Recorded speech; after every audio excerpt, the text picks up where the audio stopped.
بسم الله الرحمن الرحيم ويقولون متى هذا الوعد إن كنتم صادقين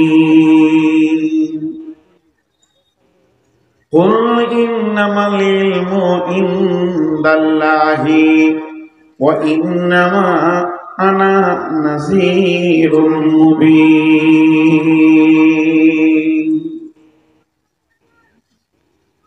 কাফেরেরা বলতো, মুশরিকেরা বলতো, হে নবী তুমি বলে দাও, হে নবী তুমি বলে দাও ওই কিয়ামতের দিনটা কবে হবে বলো।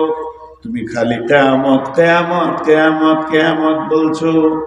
কিয়ামতের নাম কিয়ামত, কিয়ামতের নাম মাহশার, কিয়ামতের নাম আপনার কিনা কিয়ামত, কিয়ামতের নাম মাহশার, কিয়ামতের নাম হলো ইয়াম, কিয়ামতের নাম হলো ইয়াম, কিয়ামতের নাম হচ্ছে কারিয়া, কিয়ামতের নাম হচ্ছে হাক্কা, কিয়ামতের নাম হচ্ছে সালা, কিয়ামতের নাম হচ্ছে গাসিয়া, কিয়ামতের নাম হচ্ছে নাবাইল আদিম। কিয়ামতের অনেকগুলি নাম আছে, তবে ওরা খালি বলতো হে নবী তুমি বলে দাও সেই কিয়ামতটা কবে হবে। আল্লাহ নবী বলছেন, আল্লাহ বলছেন নবী হে তুমি ওদেরকে বলে দাও, ওদেরকে বলে দাও যে ইন্নামা আনা নাযীরুম মুবিন, আমি হলাম শুধুমাত্র ভয় দেখানেওয়ালা আর খবর দেনেওয়ালা। আর ইন্নামা ইলমু ইনদাল্লাহি, ওই কিয়ামত কবে হবে, ওই জ্ঞানটা কোন তারিখে হবে, কোন ডেটে হবে, কোন সময় শুরু হবে, এই জ্ঞানটা পরিপূর্ণ কার আছে? আল্লাহর কাছে আছে। ও ইন্নামা আনা নাযীরুম মুবিন, আমি তোমাদেরকে শুধু প্রকাশ্যে ভয় দেখাতে এসেছি। জি, আবার আল্লাহ দেখেন সূরা নাজিয়ার মধ্যে বলছে ও আম্মা মান খাফা মাকামা রাব্বিহি ওয়া নাহান নাফসা আনিল হাওয়া ফাইন্নাল জান্নাতা হিয়াল মাওয়া ইয়াসআলুনাকা আনিস সাআতি আইয়ানা মুরসাহা ফীমা আনতা মিন যিকরাহা ইলা রাব্বিকা মুনতাহাহা। ওরা প্রশ্ন করে ওয়াসআলুনাকা আনিস সাআতি আইয়ানা মুরসাহা, কিয়ামতের নাম সাআত, সেই সাআত কখন হবে, কিয়ামত কখন হবে? আল্লাহ বলছেন হে নবী তুমি বলে দাও ইন্নামাল ইলমু ইনদাল্লাহি, সেই ইলমটা আছে কার কাছে? ওটা আছে আল্লাহর কাছে। আমি তোমাদের কাছে মাত্র ভয় দেখাতে এসেছি। কি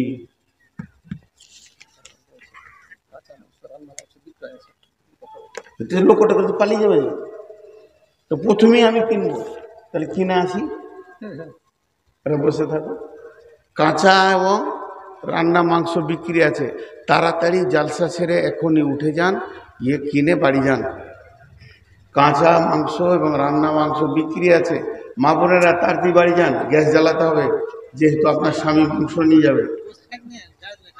আরে মাংসটা যে নষ্ট হয়ে যাবে, ব্যবস্থাটা তো বলতে হবে। কাঁচা মাংস বিক্রি আছে, রান্না মাংস বিক্রি আছে, মাইক হলে এখন মাইক হাঁকেনি, আপনারা নিয়ে নেন, আর মা বোনেরা বাড়ি চলে যান। না চিন্তা করিয়েন না, আমি ঠিক ধীরে ধীরে আছি, এখানে আমার মাথা গরম নাই, খুব ঠান্ডা মাথায় বকছি আজকে, ঠান্ডা মাথায় বকছি, কোনো চিন্তা নেই, আমি এমনি রেগে যাই অল্পতে। জি, আল্লাহ তাবারাক ওয়া তাআলা বলছেন ইয়াসআলুনাকা আনিস সাআতি আইয়ানা মুরসাহা, তারা নবীকে প্রশ্ন করছে ওই দিনটা কবে সংঘটিত হবে যেদিন আমি বিপদে পড়ব। হে নবী, তুমি বলছো তো বিপদে পড়ব, বারবার কথা তো বলছো ঠিক আছে, কিন্তু আল্লাহ বলছেন ফিমান তামিন যিকরাহা, এইটা কেমন করে তুমি জিকির করছো, আমাদেরকে বারবার তুমি বলছো এই আলোচনা সম্পর্কে, তবে বলো ওটা কবে হবে। উত্তরে বললো ইলা রব্বিকা মুনতাহাহা, ইলা রব্বিকা মুনতাহাহা, তোরা যে আমাকে প্রশ্ন করছিস এই বিষয়টা তোদের রবের কাছে যথেষ্ট লেখা আছে, রবের সঙ্গে যোগাযোগ কর, রব বলে দিবে এটা কখন আছে। কিন্তু আল্লাহ তাবারাক ওয়া তাআলা বলছেন নবী হে তুমি বলে দাও ইলা রব্বিকা মুনতাহাহা। একটা গেল সূরা নাবা, এখন আমি যাইনি, আপনারা আজকে উঠবেন না। পলাশবোনা মাদ্রাসাকে আমি ভালোবাসি, এখানকার কমিটিও আমাকে ভালোবাসে। আরে আমি বাকি আছি, যাব এই মাইকলা, আমি বক্তা বাকি আছি, 1 কেজি কাঁচা মাংস আর 1 কেজি রান্না নিব, যাব মাইক ছেড়ে। মারার কেউ নাই, ওখানে বসে আছো, কমন ভেজাল করছে দেখো দিকে। তো কিছু মজার জিনিস এখানে, আপনারা আমাকে মাত্র 10 মিনিট থেকে 15 মিনিট দেন কষ্ট করে, আমি ভূমিকাটা গুছাই, তারপরে নিজে আমি বলবো উঠে যান। মা বোনদেরকে বলছি আপনারা আমার বেটি, আমি আপনাদের আব্বা, তো আজকের জন্য 10টা মিনিট আপনারা টাইম দেন, আমি এই চারিদিকের কথাটা একমুখী করি এতক্ষণ পর্যন্ত। আর যেটি দাঁড়িয়ে আছেন তোদের খুঁড়ে পা দিয়ে বলছি বস, তোদের পা নাই, তোরা পশু, তোদের খুঁড়ে পা দিয়ে বলছি বস। মানুষ লয়, সব ছাগলের মতো দাঁড়িয়ে আছে। তো ইলা রব্বিকা মুনতাহাহা, ওই কিয়ামত কবে হবে এটা তো রবের কাছে আছে। এবার মজার কথাটা কি, কিয়ামতটা কত দূরে আছে? কিয়ামত কত দূরে আছে? গাজলে যখন আপনি যাবেন তো ওখানে একটা টোল প্লাজা আছে, টোল প্লাজা পার হয়ে আপনার পাশে লোকটা বসে আছে, নতুন লোক, কুচবিহার থেকে আসছে, ও যাবে কোথা না, যাবে কলকাতা। ও এদিকে জীবনে আসেনি, তা বাসের সিটে দুজন আরাম করে বসে আছে, তুই মাঝে মাঝে খালি জিজ্ঞেস করছে কাকু কে, কলকাতার কত দূর? তো ও রেগে গেছে, রেগে দিয়ে বলছে তুই দেখে লেগা, নেমে যায়, এটাই কলকাতা, নেমে যা, যা যা। খালি রাস্তায় ঘন ঘন শুধাইছে, 10 কিলোমিটার যেছে আর না যেছে শুধিছে কাকু আর কলকাতা কত দূর। পিছনে একটা আমার মতো লোক বসেছিল, টেঁড়া লোক, মানে অল্প কথাই বেশি বুঝে, রাগ বেশি। ও তখন উঠে যে বলছে তোর চোখ আছে, দেখেলে কলকাতা কত দূর? চোখ আছে না, এগুলো ঢালা মাটি, চোখ যদি থাকে তো তুই কলকাতা দেখেলে কত দূরে, তাকে শুধিতে হবে না কেন? ই তখন জানে লম্বা করে নিঃশ্বাস নিয়ে এক পাশে বসলো ঢালা। এদেরকে জিজ্ঞেস করাই ভুল হচ্ছে, কোন মানুষেরা? তো এবার ও চোখটা দিয়েছে। আমরা একটা মান্তিক বই পড়েছিলাম, মান্তিক, মান্তিক মানে কথা বলা শিখার বই, ওগুলো লজিকেশন বই, ওইসব বইগুলো বেশি পড়ে উকিলরা। হাজি, প্রাণ নাই কথা বলে কে? প্রাণ নাই, জান নাই, মুখ নাই, জিভ নাই, দাঁত নাই, চোখ নাই, কান নাই, কথা বলে কে? নীরব বন্ধু, চুপ থাকে, অথচ আপনার বন্ধু আপনাকে হাসাবে, আপনাকে কাঁদাবে, আপনাকে বুদ্ধি দেবে, যুক্তি দেবে, কে? প্রাণ নাই, বহুত কথা বলে, হাসাবে, কাঁদাবে, বুদ্ধি দেবে, যুক্তি দেবে, তার নাম বই। কিছু সাউন্ড আছে বুঝে নিতে হয়, যে হাসছে, এই যে পর্দা দেওয়া আছে, আমরা কেউ দেখতে পেছি না, পেছনে তিনজন হাসছে, খিল খিল খিল খিল করে হাসছে, আর সাউন্ডটা আসছে। ওরা দুঃখে আছে না আনন্দে আছে? আনন্দে আছে। আমরা বুঝতে পারছি একটা জিনিস, ওরা আনন্দে আছে, হাসছে। আবার আমি বাসে চেপে যাচ্ছি, দেখছি রাস্তার ধারে 10-15টা ছেলে মেয়ে কান্নাকাটি করছে, দুঃখে আছে, জানাজার খাট আছে। কিছু দেখে কিছু বুঝে নিতে হয়। বন্ধু আমার, যখন ওই ছেলেটাকে জোরে ধুমকে দেওয়া হলো, চোখ থাকে তা দেখে এলে, সঙ্গে সঙ্গে ছেলেটা জানলার দিকে মুখটা এমনি করে বলছে, এরা বাজে লোক, আর কথা বলবো না। আর যখনই আলমপুর পার হচ্ছে, বিরাট বড় মাইলস্টোনে লেখা রয়েছে কলকাতা 482 কিলোমিটার। বুঝে নিলে আর জিজ্ঞেস করার দরকার নাই। তাহলে চোখ যদি থাকে কলকাতা যাওয়া পর্যন্ত আমি আর কত দূরে আছি কাউকে শুধুতে হবে না। আল্লাহ নবী বলছেন, আমি বলতে চাইছি, এই রোডটা, এই হাইওয়ে রোডটা যে ইঞ্জিনিয়ারকে আর যে কন্ট্রাক্টরকে টেন্ডার দেওয়া হয়েছে, শুধু রোড বানানোর জন্য নয়, একদিকে রোড বানাবে, একদিকে রোডকে চকচকে করবে, আবার রোডে দাগ দেবে, কোন জায়গায় ব্যাংক আছে ওটা লিখতে হবে, সেই সাথে বোর্ডে লিখতে হবে কোথায় পেট্রোল পাম্প আছে, কোথায় গ্যারেজ আছে, আর কত দূরে গন্তব্যগুলো আছে, এগুলো ইঞ্জিনিয়ারকে মেপে মেপে ফিতে ধরে লিখতে হবে। এতগুলো দায়িত্ব দেওয়া আছে। তো যে নবী পৃথিবীতে এসেছিলেন, ওই নবীকে যে রোডের টেন্ডারটা দেওয়া হয়েছিল, যে দুনিয়ার মানুষ দুনিয়া থেকে কিয়ামতের ভিতর দিয়ে জান্নাতে পৌঁছাবে, রোডটা কত কিলোমিটার হবে আর কত দূরে ওরা আছে বুঝবে কি করে? হে নবী, এগুলো তুমি টেন্ডার লাও, ওরা রাস্তাতে বোর্ড দেখবে আর বলে দেবে কিয়ামত কত দূরে আছে, কিয়ামত কত দূরে আছে। আমাদেরকে একটা ভয়ানক জায়গা পার হতে হবে, কবর থেকে কিয়ামত। আর জান্নাতের চৌকাটা যেই পেরিয়ে গেল, এবার জোরে শ্বাস নিলেন, বেঁচে গেলেন, কামিয়াব কামিয়াব। এর নাম কামিয়াব। এবার আল্লাহ রসুল কেমন করে মাইল স্টোন লাগিয়েছে দেখেন। এই মাইল স্টোনটা আপনাকে দেখাচ্ছি, কিয়ামতটা কত দূরে। এইখানে যে লোকটা একদিন মাদ্রাসা যায়নি, ওই লোকটা বলে দেবে আর কদিন। আমি যখন এই স্টোন বলে দেব, তখন ওই লোকটা বলে দেবে। আমার বাচ্চা মেয়েটাকে নিয়ে একবার বাংলাদেশে গিয়েছি,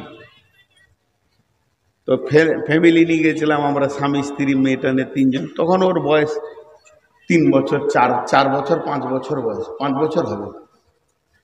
তো বর্ডারে ওকে ভোগ লেগেছে, ঢুকে খালি বারবার জিজ্ঞেস করছে, আব্বার কত দূর? আমি যার বাড়ি যাবো আর কত দূর, তোকে একবার দেখিয়ে দিলাম যে যেমন লেখা আছে পীরগঞ্জ। তো পীরগঞ্জটা হচ্ছে আমাদের গন্তব্য, আর এখানে লেখা আছে 18 কিলোমিটার। ওইটা উল্টার দিকে খালি গুনো তুমি, 18 পর 17, তারপরে হবে 16, তারপর হবে 15। যখন 0 হয়ে যাবে আমরা পৌঁছে যাব। ছোট ছেলে তো মোটরসাইকেলের সামনে বসেছে, আমার স্ত্রীকে পেছনে নিয়েছি, আমি চালিয়ে যাচ্ছি। 2টো মোটরসাইকেল এনেছিল ওরা দুজন, আর একটা তোরা দুজন যাচ্ছে। তো ওর ধ্যানটা ওইদিকে পড়ে গেল যে আমি কাছাচ্ছি ওই জায়গায়।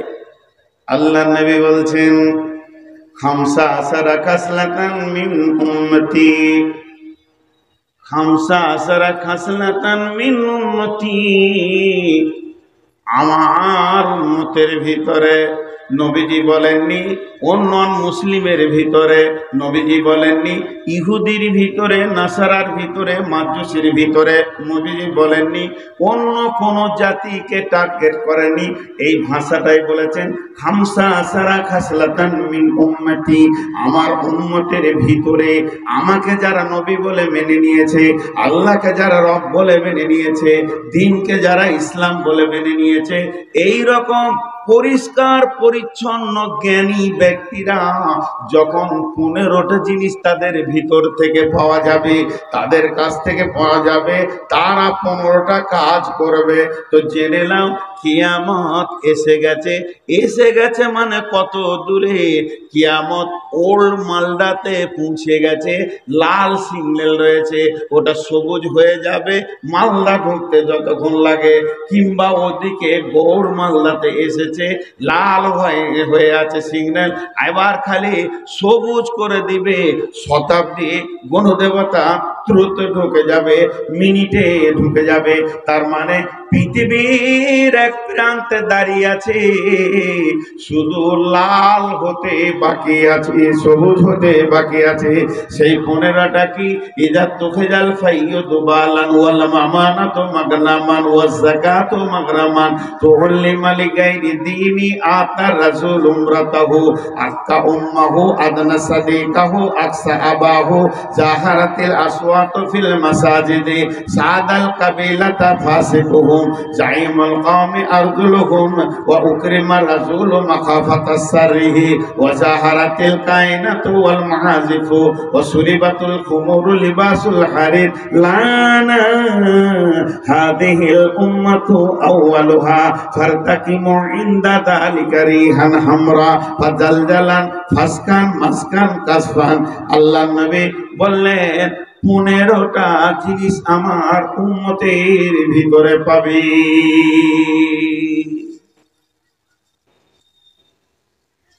সকলে একবার মহব্বতের সঙ্গে বলি, আল্লাহ আজকে আমাদেরকে ওয়াজ শোনার এবার মানসিকতার স্থিরতা দিয়েছে, নারী পুরুষ সবাই একবার মহব্বতের সঙ্গে বলি আলহামদুলিল্লাহ। এবং ধ্যান দিয়ে শুনেন, কিয়ামতটা কত দূর আপনি বুঝে নেবেন। এর জন্য আপনাকে বলে বেড়াতে হবে না, বলে বেড়াতে হবে না। আমার ডান দিকে বসে আছে উবাইদুর, আমার আগে বক্তব্য করে গেল জামিরুল, আপনার গ্রামের ছেলে, তো সুন্দর ছেলে, ভালো বয়ান করলো, কিন্তু কথাটা একটা হচ্ছে কি, এরা দুজন বদমাস ছেলে। আমি বদমাস বলছি কেন? একটা উদাহরণ দেওয়ার জন্য। আল্লাহ নবী বলছেন আয়াতুল মুনাফিকি সালাসাতুন, আয়াতুল মুনাফিকি সালাসাতুন, মুনাফিকদের আলামত হলো 3টা। ইজা হাদ্দাসা কাযাবা, ইজা তুমিনা খানা, ওয়া ইজা ওয়াদা আখলাফা, যখন কোনো ওয়াদা করবে খিলাফ করবে, আমানত দিলে খেয়ানত করবে, মিথ্যা কথা বলবে, কথা বলবে তো মিথ্যা কথা বলবে, এরা হলো মুনাফিক। উবাইদুর সকাল থেকে সন্ধ্যা পর্যন্ত আমার সঙ্গে 10টা মিথ্যা কথা বলেছে, প্রত্যক্ষ প্রমাণ। তারপরে ওকে আমি 20,000 টাকা আমানত দিয়েছিলাম, খেয়ানত হয়ে গেছে। বলছে হুজুর টাকাটা রেখে চলে গেছেন, খরচা করে দিয়েছি। ওই টাকা খরচা করা যাবে না। 5টা 100 টাকা নোট বের করে একটা 500 টাকা ভরা যাবে না, ওই টাকাটাই রাখতে হবে। খেয়ানত করেছে, তাহলে 2টো জিনিস পাওয়া গেল। 3 নম্বর, আমানত খেয়ানত করলো, ওয়াদা খিলাফ করলো। আমার সঙ্গে 25 বার ওয়াদা খিলাফ করেছে। তাহলে মুনাফিকের সমস্ত আলামতগুলো এর ভিতরে পাওয়া গেল। এখন আমি জামিরুলকে ডেকে বলছি উবাইদুর মুনাফিক। আমি 3টে হাদিসের সঙ্গে মিলিয়ে দেব। বন্ধুরে আমার, এর জন্য হাদিসটা বায়ান হয়নি যে আমি ওকে মুনাফিক বলবো। তবে আলামতগুলো রসুল বললেন কেন? বললেন কেন? আমি আর জামিরুল উবাইদুরের যদি বিরুদ্ধে কথা বলি তা এটা গীবত হয়ে যাবে, অথচ ওর ভিতরে সবগুলো রয়েছে। এই আলামতগুলো তাহলে রসুল বললেন কেন? বলার কারণটা হচ্ছে তুমি ওর থেকে বেঁচে থাকো। একটা মুনাফিক থেকে যে তুমি বাঁচবে, এর জন্য আলামতটা মুখস্থ রাখো। লোককে বলে বেড়াবে ওর বিরুদ্ধে, তাহলে গীবতের আওতাভুক্ত তুমি চলে আসবি। কিয়ামতের আলামতগুলো এখন কেন বলবো? কিয়ামতের আলামতগুলো দান করে দিয়েছে। হ্যাঁ, মাংস বিক্রি হয়েছে, ওইখানে গেলি না, পয়সাটা দেওয়া হতো, 2 কেজি মাংস পেলি দিস, আমাকে কেজি দিতিস, খেপা করে যা।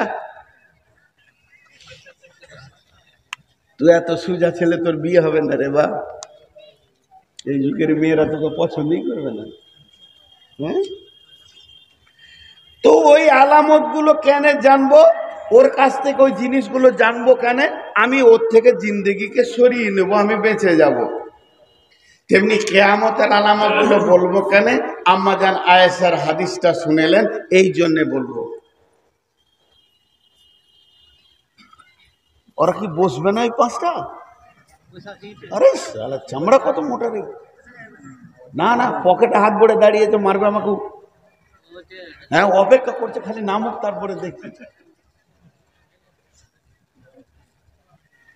এবার মজার জিনিসটা দেখেন, আম্মা জান আয়েশার হাদিসটা শুনেন। ওয়ান আয়েশা রাদিয়াল্লাহু তাআলা আনহা আনিন নবী সাল্লাল্লাহু আলাইহি ওয়াসাল্লাম। এই কদিন আগে আই লাভ মোহাম্মদ চলছিল না ভাই?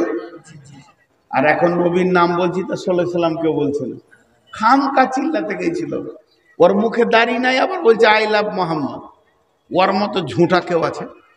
জি, সবাই দরুদ পড়বেন। ওয়ান আয়েশা রাদিয়াল্লাহু তাআলা আনহা আনিন নবী সাল্লাল্লাহু আলাইহি ওয়াসাল্লাম ইয়াজুজাইসুল কাবাতা ফাইদা কানা বাইদা আমিনাল আরদি ইখসাফু বিআওয়ালিহিম ওয়া আখিরিহিম ফীহিম আসওয়াকুম ওয়া মান লাইসা মিনহুম ওয়া ক্বালাত ফীহি আসওয়াকুম ওয়া মান লাইসা মিনহুম ক্বালা ইখসাফু বিআওয়ালিহিম ওয়া আখিরিহিম সুম্মা ইবআসুনা আলা নিয়াতিহিম। হাদিসটা মজা, কত গুরুত্বপূর্ণ দেখেন। আম্মা জান আয়েশা বলছেন, রাসূলুল্লাহ সাল্লাল্লাহু বলেছেন, রাসূলুল্লাহ সাল্লাল্লাহু আলাইহি সাল্লাম বলেছেন, একদল লোক তারা কাবাকে ভাঙার জন্য কাবার কাছে যাবে। তাদের উদ্দেশ্য, তাদের নিয়ত হচ্ছে কাবাটা যে ভেঙে দিব। বন্ধুরে, পৃথিবীর বুকে যদি একবার কাবা দেখেন, প্রেম কাকে বলে বুঝে নেবেন সেদিন। প্রত্যেকটি যুবতীর ভিতরে যুবক দেখার আকাঙ্ক্ষা আছে, প্রত্যেকটি যুবকের ভিতরে যুবতী দেখার আকাঙ্ক্ষা আছে। কাবার চত্বরে নামবেন তো কি আজীব জিনিস দেখবেন, দিল মন টেনে নেবে। এই কাবাটাকে ভাঙার জন্যে একদল লোক আসবে। তারা চলতে চলতে যখন কাবার কাছাকাছি পৌঁছাবে, আর সামান্য রাস্তা আছে, সকালে উঠে এই কাবা ভাঙতে লাগবো। এই নিয়তে তারা ওইখানে তাঁবুগুলোকে খাটিয়ে নেবে, তাঁবুগুলোকে রেডি করে সবাই রাত্রিতে ঘুমিয়ে যাবে। যতগুলো লোক গিয়েছে সকালের নিয়ত হচ্ছে সকালে উঠে কাবাটাকে ভেঙে মাটির সঙ্গে মিশিয়ে দেব। কিন্তু আল্লাহর নবী বলছেন, ইকসাফু বিআওয়ালিহিম ওয়া আখিরিহিম, ওই দিন রাতে একটা ভূমিকম্প হবে, এত ভয়ানক ভূমিকম্প হবে যে ওই এলাকার সব লোক মারা যাবে। ওরা তো মরবে, আরো অন্যজন মারা যাবে। আল্লাহ রসুলকে প্রশ্ন করলে ফেলেন কে? আম্মা জান আয়েশা, ইয়া রাসূলুল্লাহ কাইফা ইকসাফু বিআওয়ালিহিম ওয়া আখিরিহিম ফীহিম আসওয়াকুম ওয়া লাইসা মিনহুম, কেমন করে সবাই মরবে আমি বুঝতে পারছি না। আসবে হয়তো 10, 20, 50 হাজার লোক তারা কাবা ভাঙার জন্য, কিন্তু ওই এলাকাতে অনেক লোক আছে এশা পড়ে শুয়েছে ফজরের পড়ার নিয়তে, কেউ শুয়েছে তাহাজ্জুদ পড়ার নিয়তে, কেউ শুয়েছে সকালে উঠে বাজারে যাব, হাটে যাব, ঘাটে যাব, নানা রকম নিয়তের মানুষ শুয়েছে। আর আপনি বললেন সব মারা যাবে, এটা কেমন করে?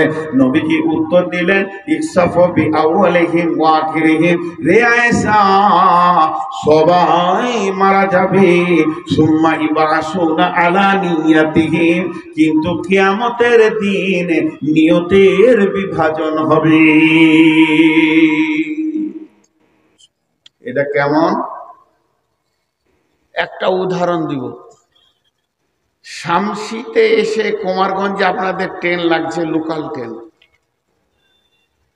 ট্রেন একটা, সবাই মালদার প্ল্যাটফর্মে নামলে ওই একই ট্রেনের লোক একটা চায়ের দোকানে ঢুকবে, বিভিন্ন জায়গা চলে যাবে। এর মধ্যে চোর আছে, পকেটমার আছে, 5টা আসামি আছে, তাদেরকে পুলিশ বেঁধে তুলেছে। তো যেমন কাজ সেই জায়গায় পৌঁছাবে, কারো বাজারে কাজ, মার্কেটে কাজ, হোলসেল দোকানে কাজ, রিটেল দোকানে কাজ, যার যেমন কাজ সে সেই দিকে দৌড়বে। কেউ বেড়াতে যাচ্ছে, কেউ শ্বশুর বাড়ি যাচ্ছে, কেউ নানার বাড়ি যাচ্ছে, কেউ বাস স্ট্যান্ডে যাবে, যার যেমন কাজ সেই রকম। ট্রেন এলে কিন্তু সবটিকে গুটিয়ে নিয়ে যাবে, যেটি প্ল্যাটফর্মে দাঁড়িয়ে আছে, কিন্তু কাজ বিভিন্ন। তো ওই ভূমিকম্প, ঝড়, বড় বড় মহামারী, সাইক্লোন যেগুলো পৃথিবীতে হয়, এগুলো যখন পৃথিবীতে আসবে, ট্রেনের মতো ইমানদার, বেঈমান, লুচ্চা, দাগাবাজ, লাফাঙ্গার, তাহাজ্জুদ পড়নেওয়ালা, আলেম, মাওলানা, মুফতি, ওলি, দরবেশ, গাউস, কুতুব সবগুলোকে একসাথে নিয়ে চলে যাবে। আর কিয়ামত নামে প্ল্যাটফর্মে যখন সবাই পৌঁছাবে, এই ঝড়ের ট্রেনে, এই ভূমিকম্পর ট্রেনে, যে ওখানে যখন পৌঁছাবে, আল্লাহ নবী বলছেন সুম্মা ইবাসুনা আলা নিয়াতিহিম, তাদের দিলের নিয়ত যেমন ছিল, যেমন কাজ ছিল, ওই রকম জান্নাত আর জাহান্নামের রাস্তা বিভাজন হয়ে যাবে। জি, তখন ভাগ হয়ে যাবে, ভাগ এখন আর নয়। চিন্তা করেন তাহলে কিয়ামতের আলামত কি?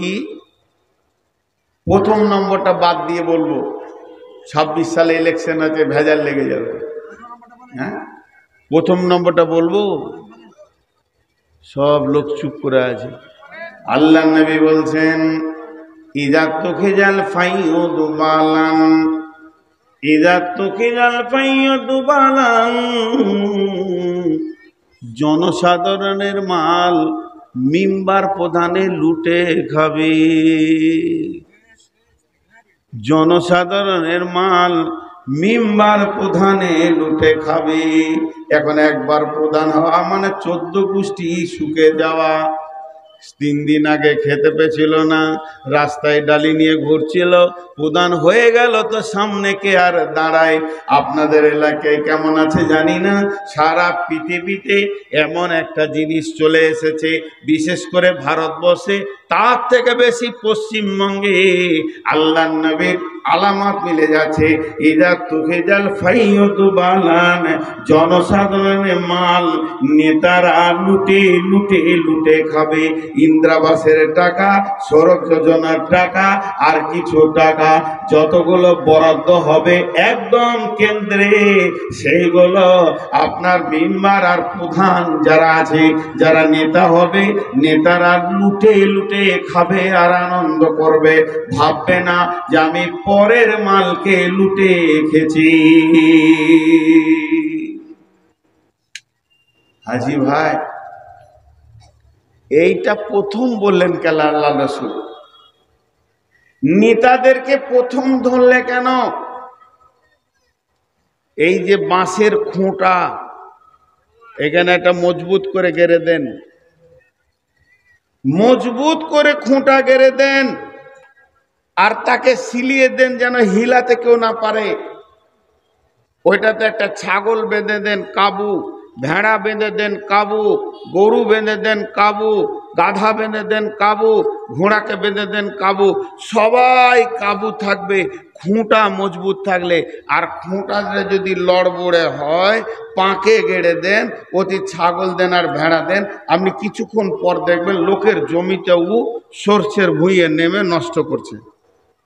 কথাটা বোঝাতে পারলাম? তো নেতা যদি মজবুত ইমানদার হয় তো এলাকার লোক কাবু থাকবে। আর নেতা যদি নিজে চোর হয় তাহলে চোরদের আরো ক্ষমতা বেড়ে যাবে, দেশে অশান্তি আসবে। এর জন্য নেতাদেরকে প্রথম ধরে বলেছেন। ভাইরা আমার, একটুকু কম্প্রোমাইজেশন করেন। দেয়ালে যদি একটা দাগ আমি বোর্ডে টেনে দিই, লম্বা করে একটা বোর্ডে দাগ টেনে দিলাম, আপনাকে জিজ্ঞেস করছি দাগটা ছোট না বড়, কিছু বলতে পারবেন? বলতে পারবেন? পারবেন না। পাশে আর একটা দাগ টানবো, তবেই ছোট না বড় বলা যাবে। আল্লাহ নবী তিনার 23 বছরে যে মিশনটা চলেছিল, 23 বছরের যে কলেজটা তিনি চালিয়েছিলেন, তিনার আঙুলের ইশারায় 23 বছরের মিশনের 1 থেকে 1.5 লক্ষ শিষ্য পাস করে এসছে। সেখান থেকে তারা কেউ ডক্টরেট লয়, কেউ ডাক্তার লয়, কেউ MBBS লয়, FRCS লয়, কিন্তু তারা পৃথিবীর পূর্ণাঙ্গ মানুষে পৌঁছেছিলেন। তার মধ্যে একটা লোকের কথা তুলে ধরছি, সেই লোকটাকে হযরতে উমর রাদিয়াল্লাহু তাআলা আনহু।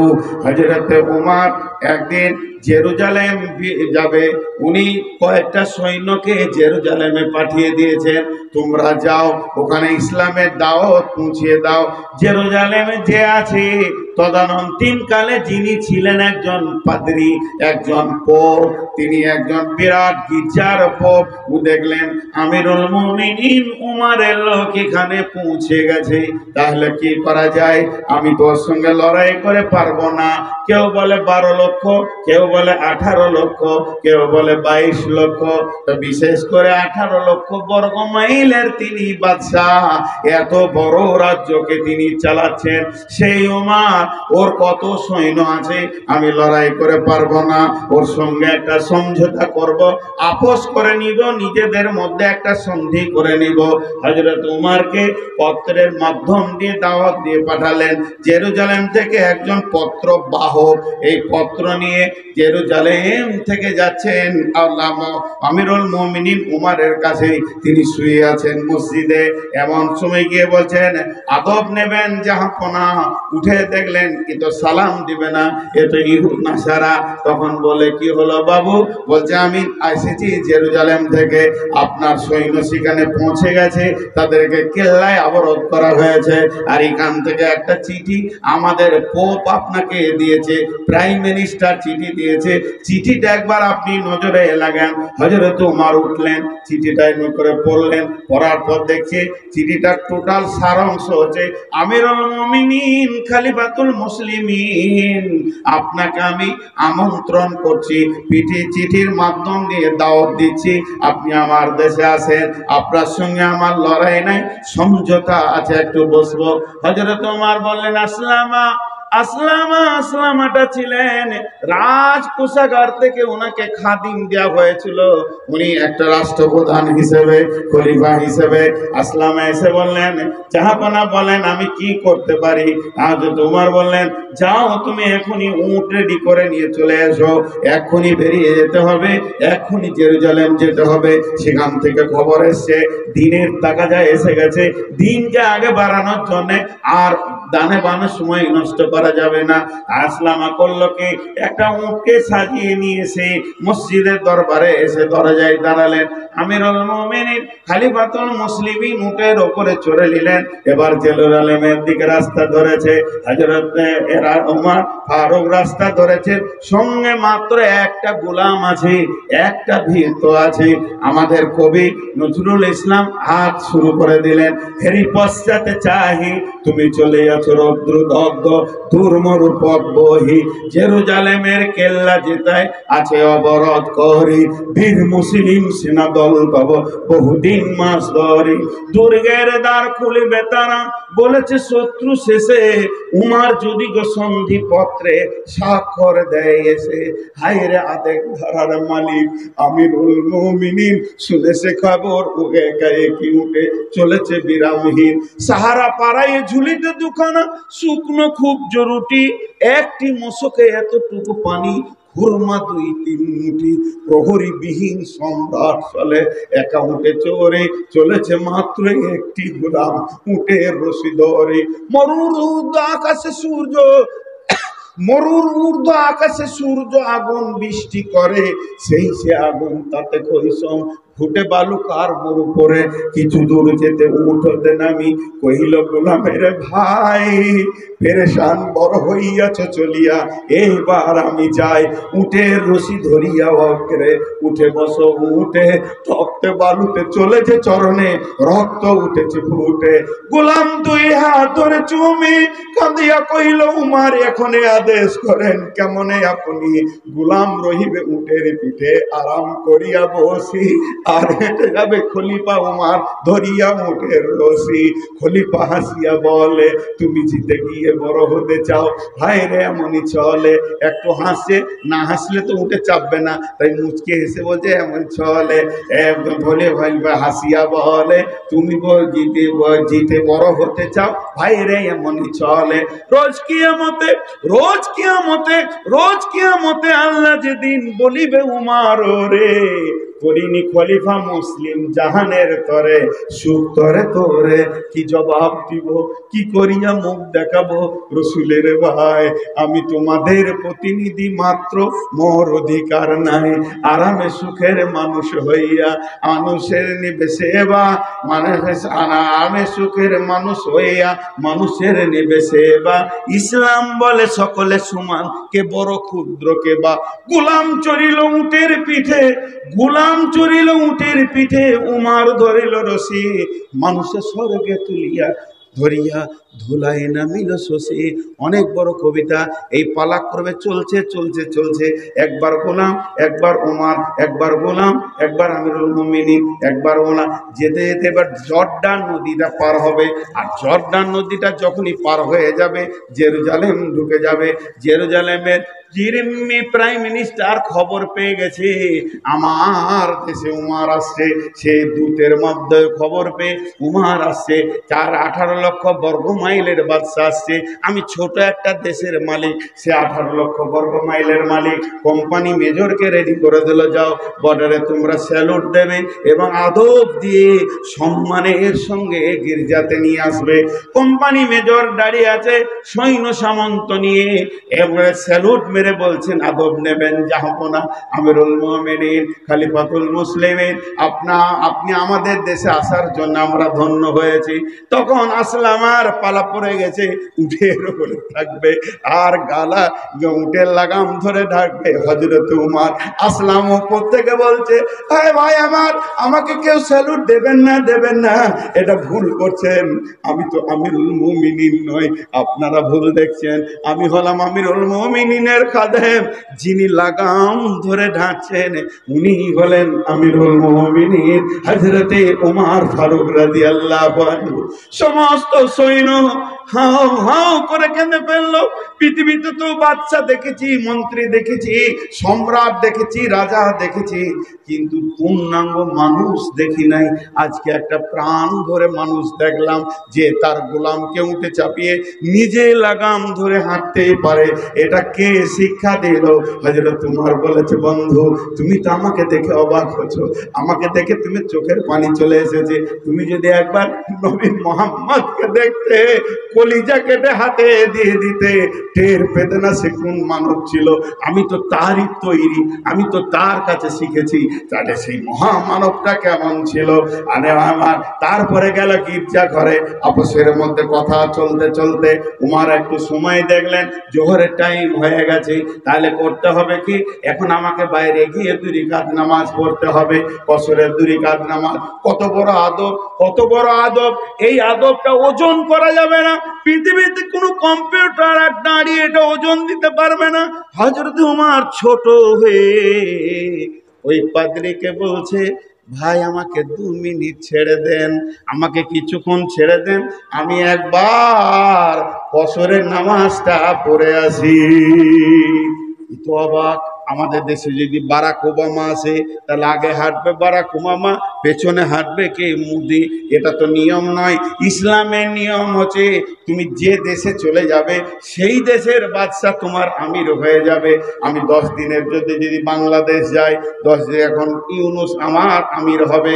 আমি 10 দিনের জন্য যদি সৌদি চলে যাই, 10 দিন আমার জন্যে বাদশাহ মোহাম্মদ বিন সালমান আমার আমির হবে, ওর আইনে চলতে হবে। আমি যদি ইংল্যান্ডে চলে যাই, আমেরিকায় চলে যাই, বর্তমান যে প্রধানমন্ত্রী আছে রসুলের হিসাবে সে আপনার মন্ত্রী হবে, তার আইনকে ফলো করতে হবে। আর আমাদের দেশে অন্য চলে, বড় বাদশা এলে পরে তার পেছনে আমার বাদশারা ঘুরে বেড়ায়, কিন্তু না, সেই হিসেবে ছুটি চাইলো। তখন পাদ্রী বলল, আমাদের আঙিনায় গির্জায় পড়লে নামাজ হবে নাকি কবুল আল্লাহর দরগায়? হে আমিরুল মুমিনিন, আমাদের গির্জাটা বড় পরিষ্কার পরিচ্ছন্ন, ধোয়া মোছা আছে, এখানে যদি নামাজটা পড়ে নিতেন তাহলে আল্লাহর দরবারে কবুল হতো। হযরত উমরকে আল্লাহ বড় দূরদর্শিতা জ্ঞানের অধিকারী করেছিলেন। বহু দূর বিনিশ ভাবতে পারতেন। রসুলকে অনেক পরামর্শ দিয়েছেন, দূরদর্শিতা জ্ঞানের পরামর্শ দিয়েছেন।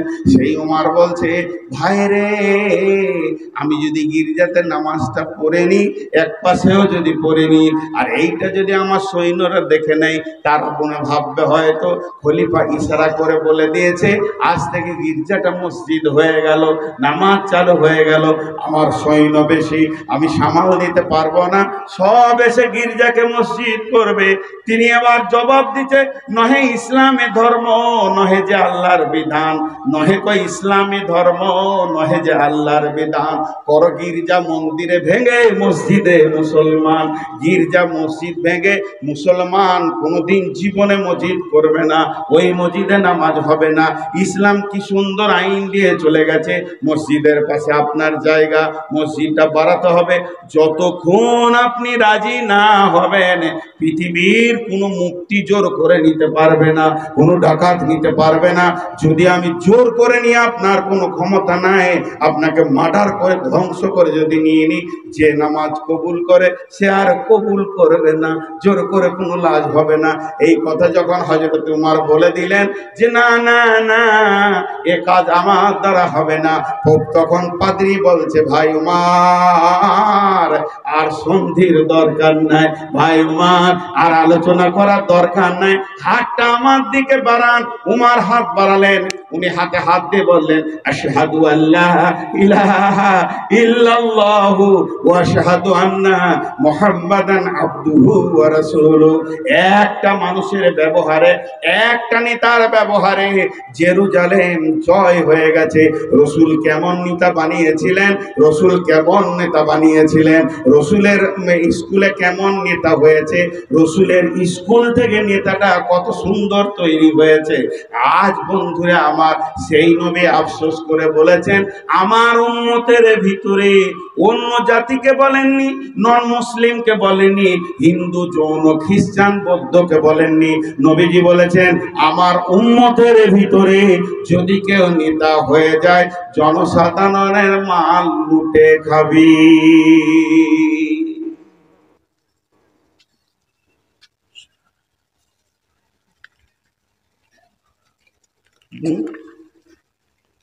তাহলে দেখেন এখনকার নেতাদের আচরণটা একবার দেখেন তো। হ্যাঁ, আপনার এলাকার পঞ্চায়েতের প্রধান, এলাকার আশেপাশের প্রধান, সব ফেরেশতার মতো, এদের কোনো গুনাহই নাই, মাল মারেই না। শেষ শেষ। শুধু উমারের কথা দু চারটা যদি বলি তো সময় শেষ, সময় শেষ। হযরত উমারের কথা বলতে গিয়ে আমি নিজেও হারিয়ে যাই যে মানুষটা কেমন ছিল। দূরদর্শিতা জ্ঞানের এত পাণ্ডিত্য ছিলেন উনি। আল্লাহ ওনার জবানের দিকে খেয়াল করে কয়েকটা কোরআনের আয়াত নাজিল করেছেন। এমন মানুষ ছিলেন।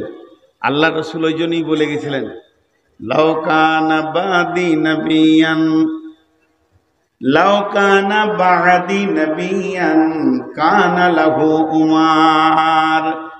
আমার পরে যদি নবী আসার রাস্তাটা থেকে যেত, বা আল্লাহ যদি কাউকে নবী করতেন, ওই নবীটা করতেন কাকে? হযরতে উমারকে। লাউ কানা বাদি নবিয়ান কানা লাহু উমার। আমার পরে যদি নবী হতো তা হযরতে উমার হতো। এইরকম দূরদর্শিতা জ্ঞানের মালিক ছিলেন। হাজি এতটি লোক আছেন বসে, আমি এটা পার্টির মিটিং করতে আসিনি, তাও একবার আপনাদের মুখে শুনবো। যতটি আছেন এমন আওয়াজ করবেন এখানে রেকর্ডিং হবে যে কথাটা সত্য না মিথ্যা। আজকালকার নেতারা লুটছে না লুটছে না? এরা শেষ, এরা শেষ। এখন সব থেকে বড় বিজনেস হচ্ছে 3-4টা, পুঁজি লাগে না। তার মধ্যে একটা হচ্ছে পার্টি করা। এর মতো বিজনেস আর নাই, খুব লাভজনক বিজনেস, অল্প দিনই কোটিপতি। পার্টি করো, মারো, লুটো। আর একটা ঘটনা ওমরের বলে, এবার আমি দ্বিতীয়টাই যাব। হযরত ওমর একদিন রাস্তায় হেঁটে যাচ্ছেন, আর ওই দিক থেকে একটা বুড়ি হেঁটে আসছে। আর বুড়ি মানুষ একটু কথা বেশি বলে, বিড় বিড় বিড় বিড় বিড় বিড় করে বকছে ও রাস্তায়। ওর সাথে কেউ নাই, ওর পাশেও কেউ নাই, ও বকছে। বকছে কিরকম? লানত দিচ্ছে, আল্লাহকে ধ্বংস করুক, আল্লাহকে বেজ্জতি করুক, আল্লাহকে মানুষের সামনে অপমান করুক। এইগুলো বলছে কার জন্যে? না উমরের জন্যে।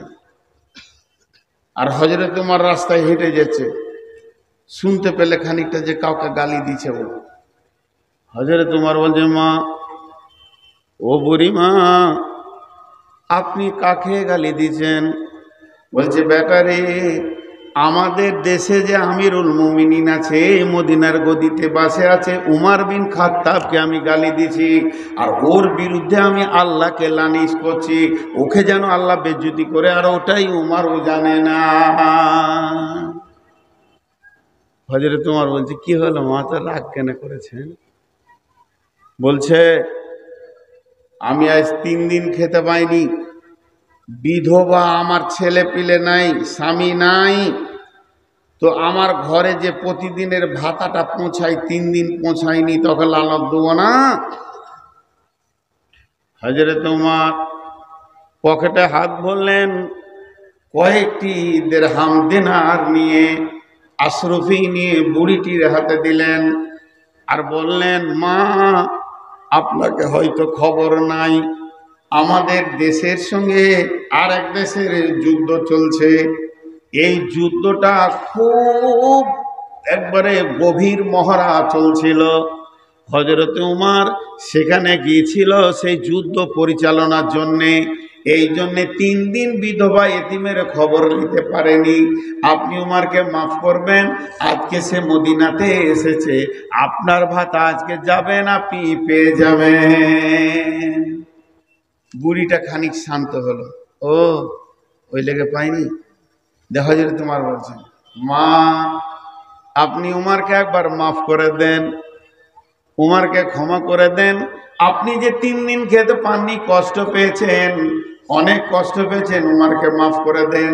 তখন হযরত উমর বলছে, বুড়িটা বলছে, বাবা, তুমি তো খুব ভালো ছেলে, তুমি যে আমাকে কত সুন্দর করে কথা বলছো, পয়সা দিয়েছো, তো তোমার তো একটা কথা আমাকে রাখতে হয়। তুমি যখন বলেছো মাফ করে দিতে, আমি মাফ করে দিলাম। উমর বলেন, আলহামদুলিল্লাহ। হযরত উমর 2 পা আগিয়ে গেলেন, বুড়িটাও 2 পা আগিয়ে গেলেন। আবার বুড়িটা ঘরে বলছে, বেটা শোন। উমর বলছে, রে বাবা, আবার নতুন কেস এলো নাকি? বলে, রা বাবা শোন। কাছে যখন এলো, বুড়িটা উমরের মাথায় হাত দিয়ে বলছে, বেটা রে, তোর যা ব্যবহার আর তোর যা ভাষা, আমার মন বলছে যে আমিরুল মুমিনিন আছে, ওকে আল্লাহ গদি থেকে সরিয়ে দে, তোকে গদিটা দে, তাহলে ভালো হয়। তখন হযরত উমর বলছে, মা, আপনি বিধবা ভাতাটা আনতে যাবেন, গিয়ে দেখবেন আমি ওই জায়গার ওই যে সিংহাসনের একটা খাদিম হিসেবে কাজ করছি, আপনি ওখানে আমাকে দেখতে পাবেন। এই বলে চলে গেলেন। এটা হলো নিতা।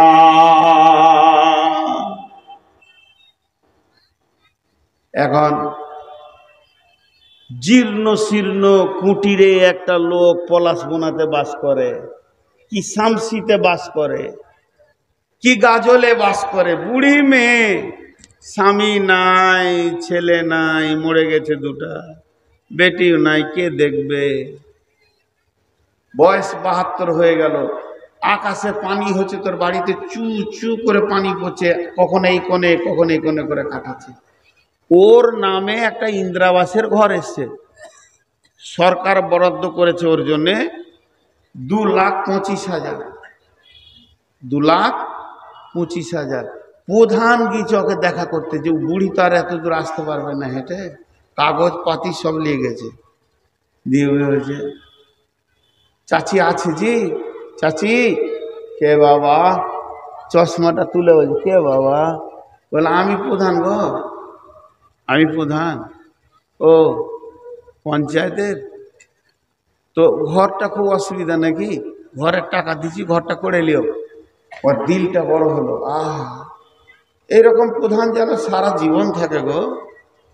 টাকা দিছে, 20 টাকা দিবি বাবা? কয় 20 টাকা? ও 20 টাকা বেশি গুনতে পারে না, 21 গুনতে পারে না। 1 কুড়ি, 2 কুড়ি, 5 কুড়িতে 100 হলো।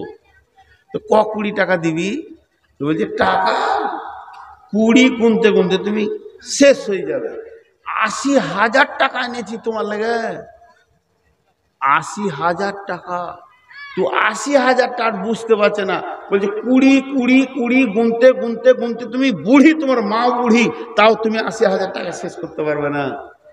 খালি খানে একটা টিপ দাও। টিপ দিল, যা করার করে নিল, ওকে দিয়ে দিল 80,000 টাকা।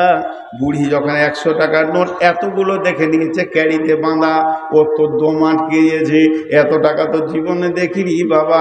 লোককে বলছে প্রধান অনেক ভালো, এত ভালো মানুষ আর পৃথিবীতে নাই। আমাকে 80,000 টাকা দিয়েছে, কত কুড়ি হবে আমি গুনে শেষ করতে পারছি না। ঘরটা টিন লাগালো, এটা ওটা করতে গিয়ে শেষ হয়ে গেল। কিন্তু যে সই করে নিয়েছে 2,25,000-এর উপরে 1.5 লক্ষ টাকা ভাতিজা মেরে দিল। বন্ধুরা আমার, আল্লাহর নবী বলছেন, ইদা তুখিজাল ফাইয়াতু বালান, জনসাধারণের মাল নেতারা লুটে লুটে খাবে।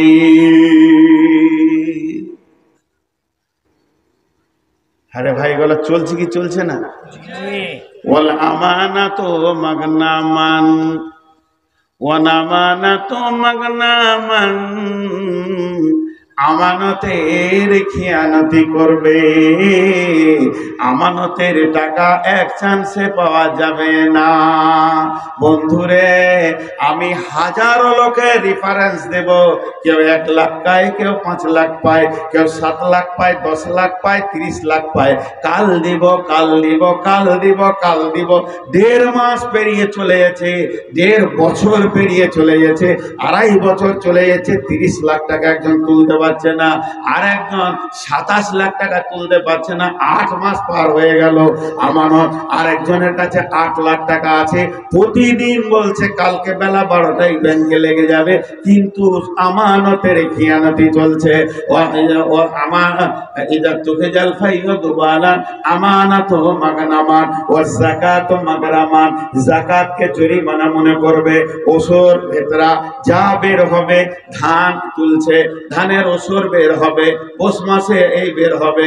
আবার আপনার কিনা ধরেলেন সোনা রূপা চাঁদির যাকাত বের হবে রমজান মাসে।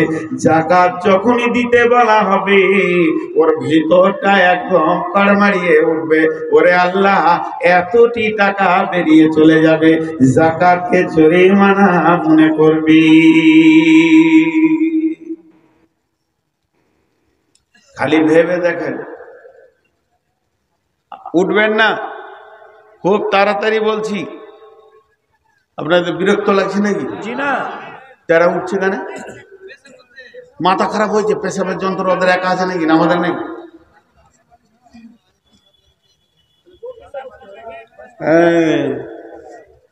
উঠেন না ভাই, উঠলে মন ভেঙে যায়। যাকাতকে জরিমানা মনে করবে। এই দেখবেন আপনাদের দেশে আছে কিনা, আমার দেশে একটা ঘটনা ঘটেছিল, সত্য ঘটনা বলছি, আমার জেলাতেই কালনা থানার ঘটনা। ধান যখন জমে, মেশিনে ঝরছে আর জমছে, ধরছে আর জমছে, এইদিকে পলের পালা লাগছে, লিভার কাজ করছে 25, 30, 40টা লিভার, এবার রানিং কাজ করছে বড় লোক।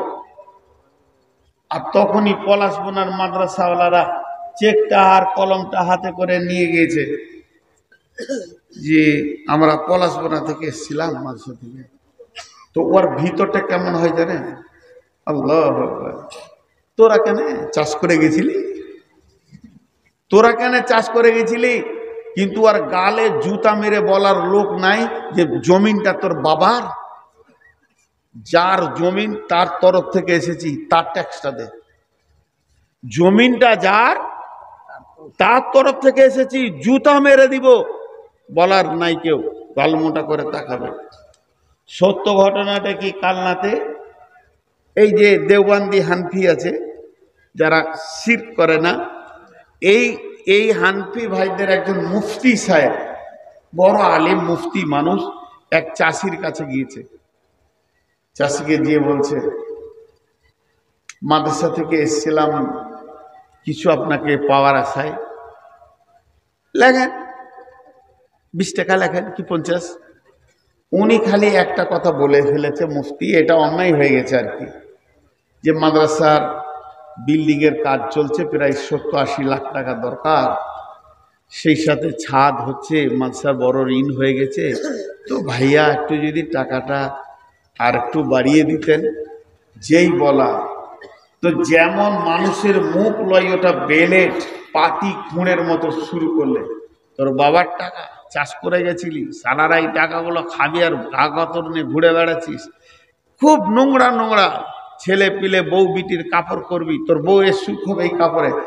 ভদ্রলোক এতটা কষ্ট পেয়েছিলেন যে কেঁদে ফেলেছিলেন মুফতি সাহেব ওর কথাতে, কেঁদে ফেলেছিলেন। একটা আলিম কেঁদে ফেলেছিলেন ওর জায়গাতে সীমানায় দাঁড়িয়ে। যাকাত ও মাগরামান, তোমার দিল কেটে যেছে আল্লাহর অংশটা দিতে, কেঁদে ফেলেছিলেন। বন্ধু, এইটা বাড়ি উবাইদুরের, এইটা বাড়ি আমার, এর কাছ থেকে এবার ওর গলিতে গেছে, এর কাছে কেঁদে চোখ মুছতে মুছতে ওর গলিতে গেছে, মাদ্রাসার কালেকশন করতেই হবে, ওর গলিতে গেছে। এই তখন ওর বেটাকে বলছে, বেটা হাঁড়িটা বালতিটা লিয়ে আয়, গাইটা লিয়ে আয়, মানে গাই দোয়াবে, গায়ের দুধ বের করবে আর কি বলে দিকে, গাই দোয়ানো বলে তো, গাই দোয়াবে। এমনি হাঁটুতে নিয়েছে বালতিটা, এমনি করে বসেছে, আর গায়ের মাঠে হাত দিয়ে দুধ টানতে রয়েছে। শান্ত গায়, ভালো গায়, জীবনে মারে না, মোড়া মারে না, সব দিকে ভালো, কোনোদিন ব্যবহার ভালো ছিল, খারাপ ছিল না। কিন্তু এদিন কি হয়েছে, যেই গায়ের মাঠে হাত দিয়েছে, 2 টান মেরেছে, গায়ে একটা ওর চোপাতে লাত মেরে দিয়েছে।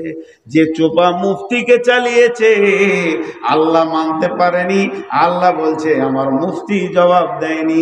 গায়কে বলল, আল্লাহ ওর চোপাতে একটা মার এই জায়গায় এমন মেরেছে, ওই মারের কারণে সঙ্গে সঙ্গে পড়ে গেছে। ওকে বর্ধমান জবাব দিয়েছে, পিজিতে গিয়ে দেখছে একটা হাড় টুকরো হয়ে ভেঙে ভিতর দিকে চলে গেছে। 70,000 টাকা অপারেশনের খরচ, 27 দিন এইরকম টাঙা ছিল। তারপরে 2 মাস পরে বাড়ি এসেছে, এক লাতে 70,000 গেছে, 27 দিন টাঙা ছিল, এইরকম খরচা করে বাড়ি এলো। যতদিন শুয়েছিল তাহলে কত কি বলতো বোঝা যেত না। ছেলেরা বলছে, বাবা বলো, ভালো করে বলো। তখনও বলতো, যেখানেই পাবি মুফতিকে ধরে নিয়ে আয়, ওর পায়ে ধরে আমাকে ক্ষমা চাইতে হবে, ও আল্লাহর হকটা চাইতে এসেছিল, কথা আমার বেশি হয়ে গেছিল, এর জন্য আল্লাহ আমাকে শাস্তি দিয়েছে। ওর কপাল ভালো, বিবেকের দরজা খুলে গেছে। আল্লাহ তাবারাক ওয়া তাআলা নবী বলছেন, এরা আমানতের খেয়ানত করবে আর যাকাতকে জরিমানা করবে। সোনা ঘরে আছে, যাকাত দেবে না, আর চাঁদি আছে, যাকাত দেবে না। অনেক মালে যাকাতকে হজম করে খালি ঘন ঘন ফতোয়া নিয়ে বেড়াবে। বন্ধুরে আমার, এটা হচ্ছে কিয়ামতের আলামত। এইগুলো যখন ঘটবে, তুমি জেনে নাও কিয়ামত এসে গেছে।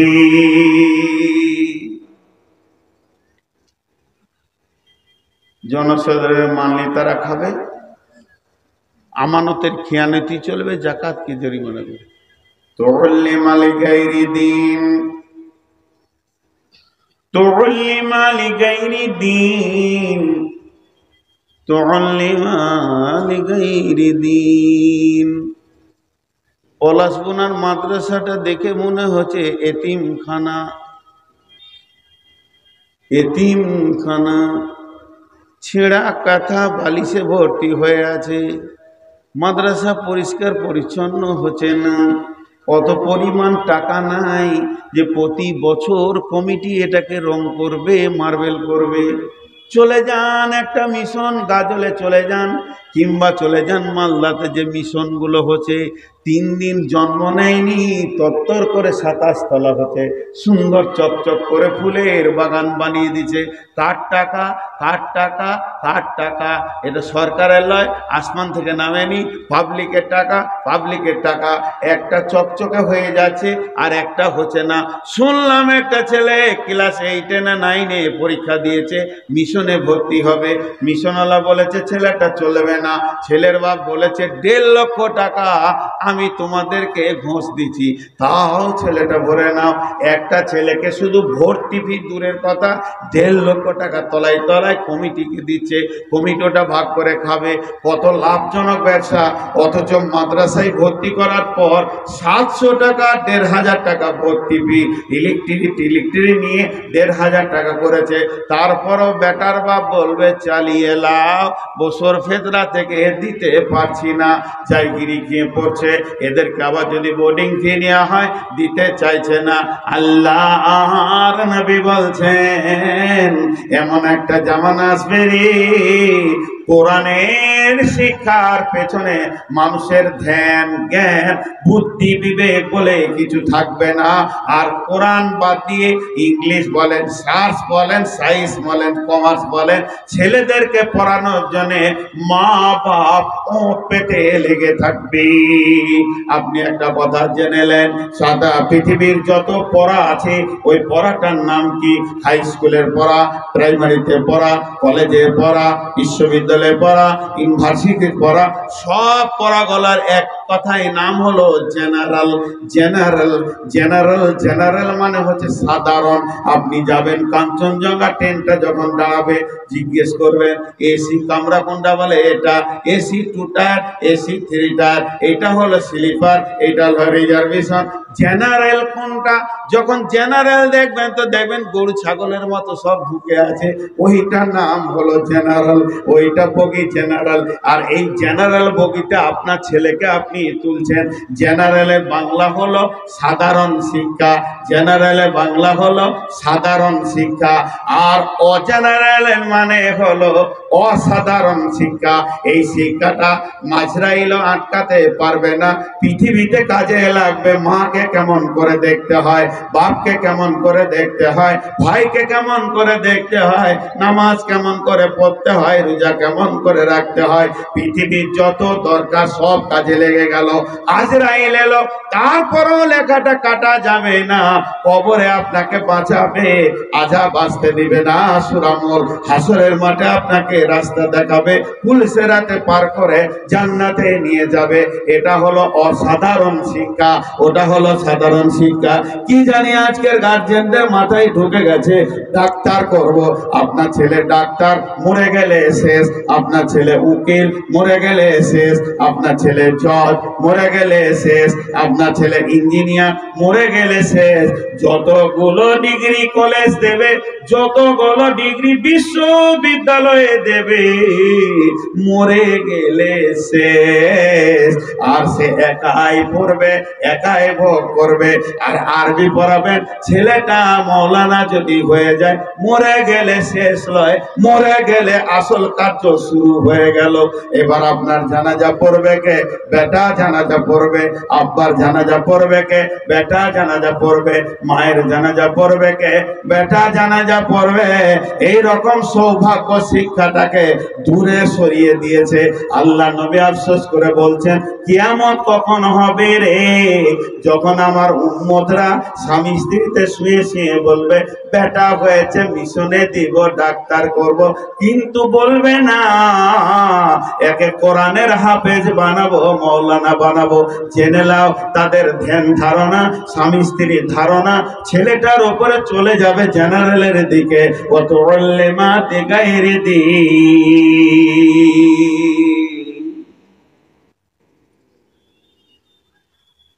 পৃথিবীতে যত মৌলবি আছে, আমাদের ইনকাম বেশি, আমাদের কথা বাদ দেন।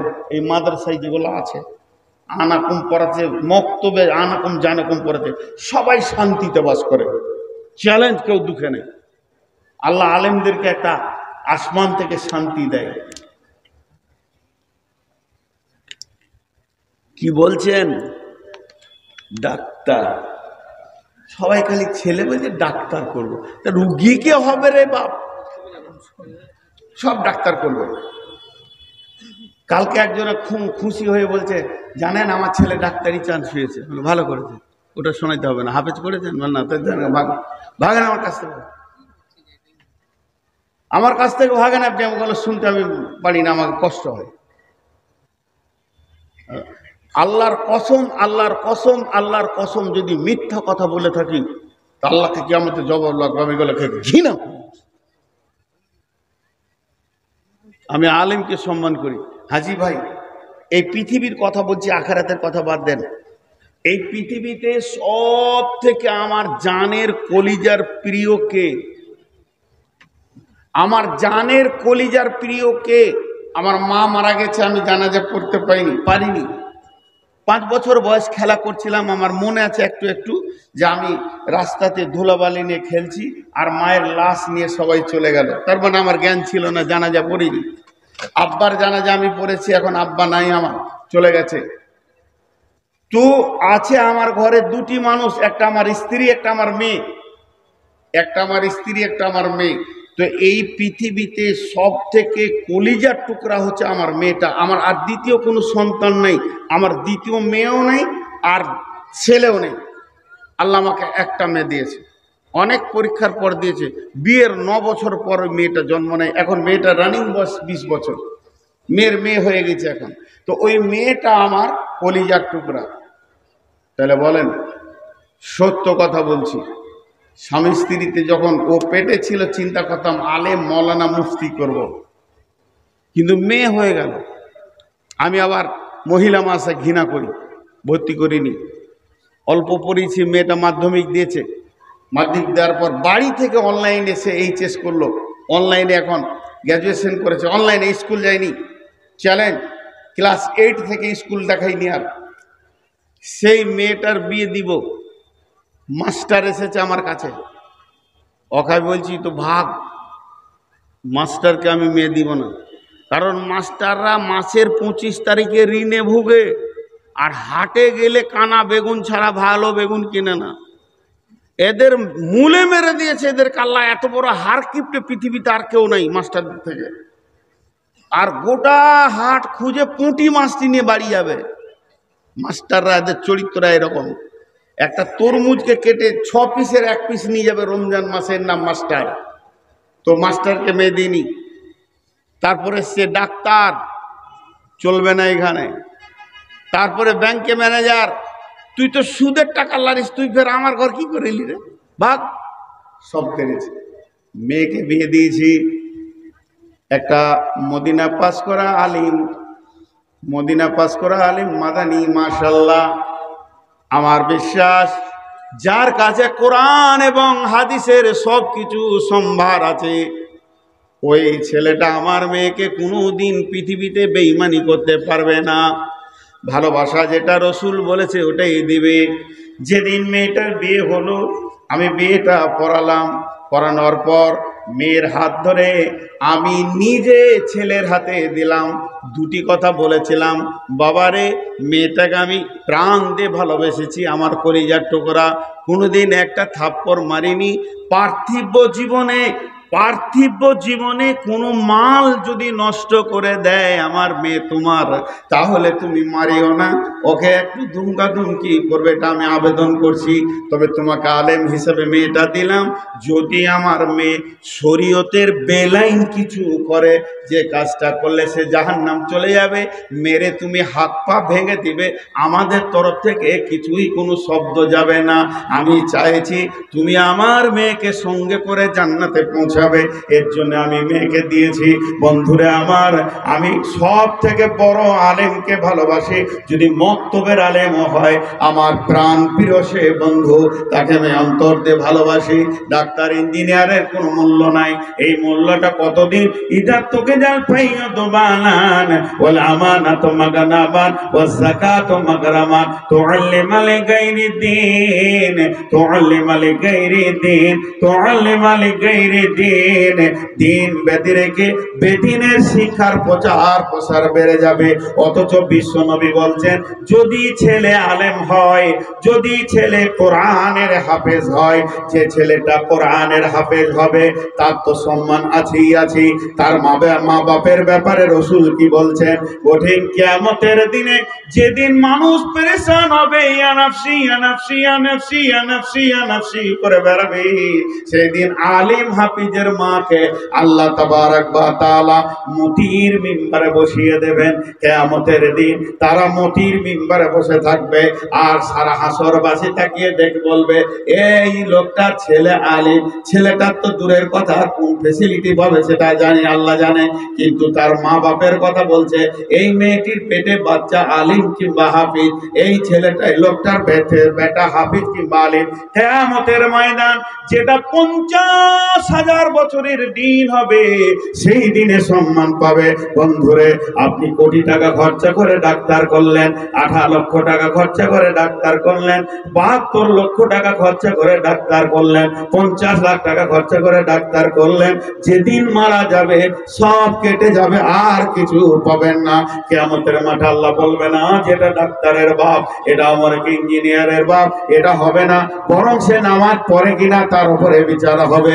আর আপনার ছেলে যদি আলেম করতে পারেন, মাদ্রাসায় ভরে যদি হাফেজ করেন, পৃথিবীতে ডাল ভাত খেয়ে পার হয়ে যাবে, পৃথিবীতে ডাল ভাত খেয়ে পার হয়ে যাবে, পৃথিবীতে গাছতলায় শুয়েও পার হয়ে যাবে। যেদিন আপনার সময় কাটবে না, গাছতলা পাবেন না, ডাল ভাত পাবেন না, সেই দিন আল্লাহ আপনাকে ওই ছেলের জারিয়া করে মতির মিম্বারে বসাবে এবং ইজ্জত দেবে। আর যদি ডাক্তার মাস্টার না হয়, পৃথিবীতে ডাল খেয়ে ভাত খেয়ে পেরিয়ে যাবে, পৃথিবী আটকাবে না, একদিন শেষ হয়ে যাবে। যেদিনটা আটকে যাবে সেই দিনের জন্য কিছু করে যান, তাহলে ওই ছেলেটার মা বাপের যদি ওই সম্মান হয়, ছেলেটা কোন সম্মানে আল্লাহর কাছে থাকবে, সেটা 50,000 বছরের দিন। ওই জন্য আল্লাহ নবী আফসোস করে বলেছেন, আমার উম্মত তারা আমাকে বলবে আমার নবী মুহাম্মদ, ওই মেয়েটা বলবে আমার নবী মুহাম্মদ, ওই ছেলেটা বলবে আমার নবী মুহাম্মদ, স্বামী স্ত্রীতে বলবে আমাদের নবী মুহাম্মদ। আর আমি যে কিতাবটা আল্লাহর কাছ থেকে নিয়ে এলাম চির সত্য, যার ভিতরে একটা জের জাবারের কোনো অন্যায় ভুল নাই, আর ভুল নাই, সবটাই সুন্দর। এই কিতাবের শিক্ষা বাদ দিয়ে তারা তাদের পেটের ছেলেকে নিয়ে গিয়ে ট্রেনে মিশনে ভরে দিয়ে লক্ষ লক্ষ টাকাকে খরচা করবে।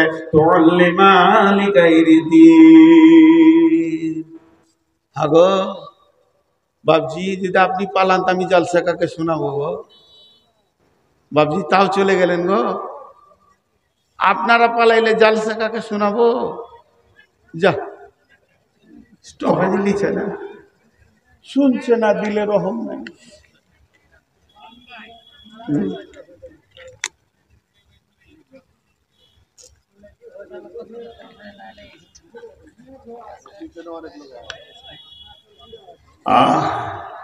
বসেন।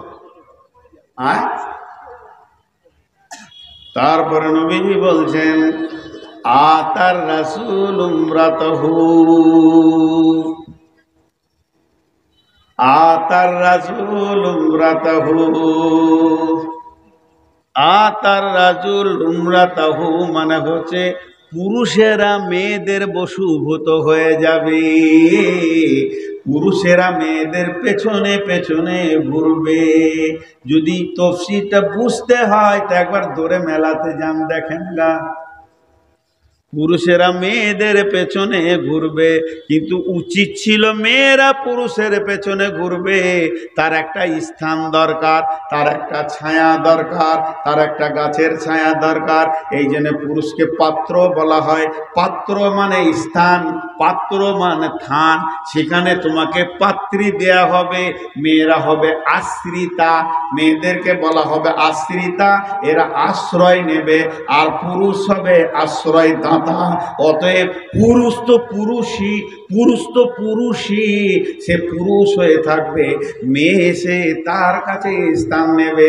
তা না হয়ে এখন হয়ে গেছে কি, আল্লাহর নবী বলে দিয়েছেন জেনা বেড়ে যাবে, ব্যভিচার বেড়ে যাবে।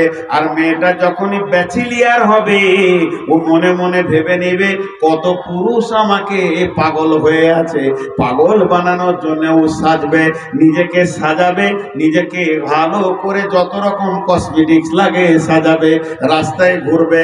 আজকে পলাশমোনার জলসা, ওই পাশের গায়ে হরিপুর, সম্বলপুর, ইসলামপুরা, যত গায়ের লোক আছে বলছে জালসায় যাবে, চ যাবো।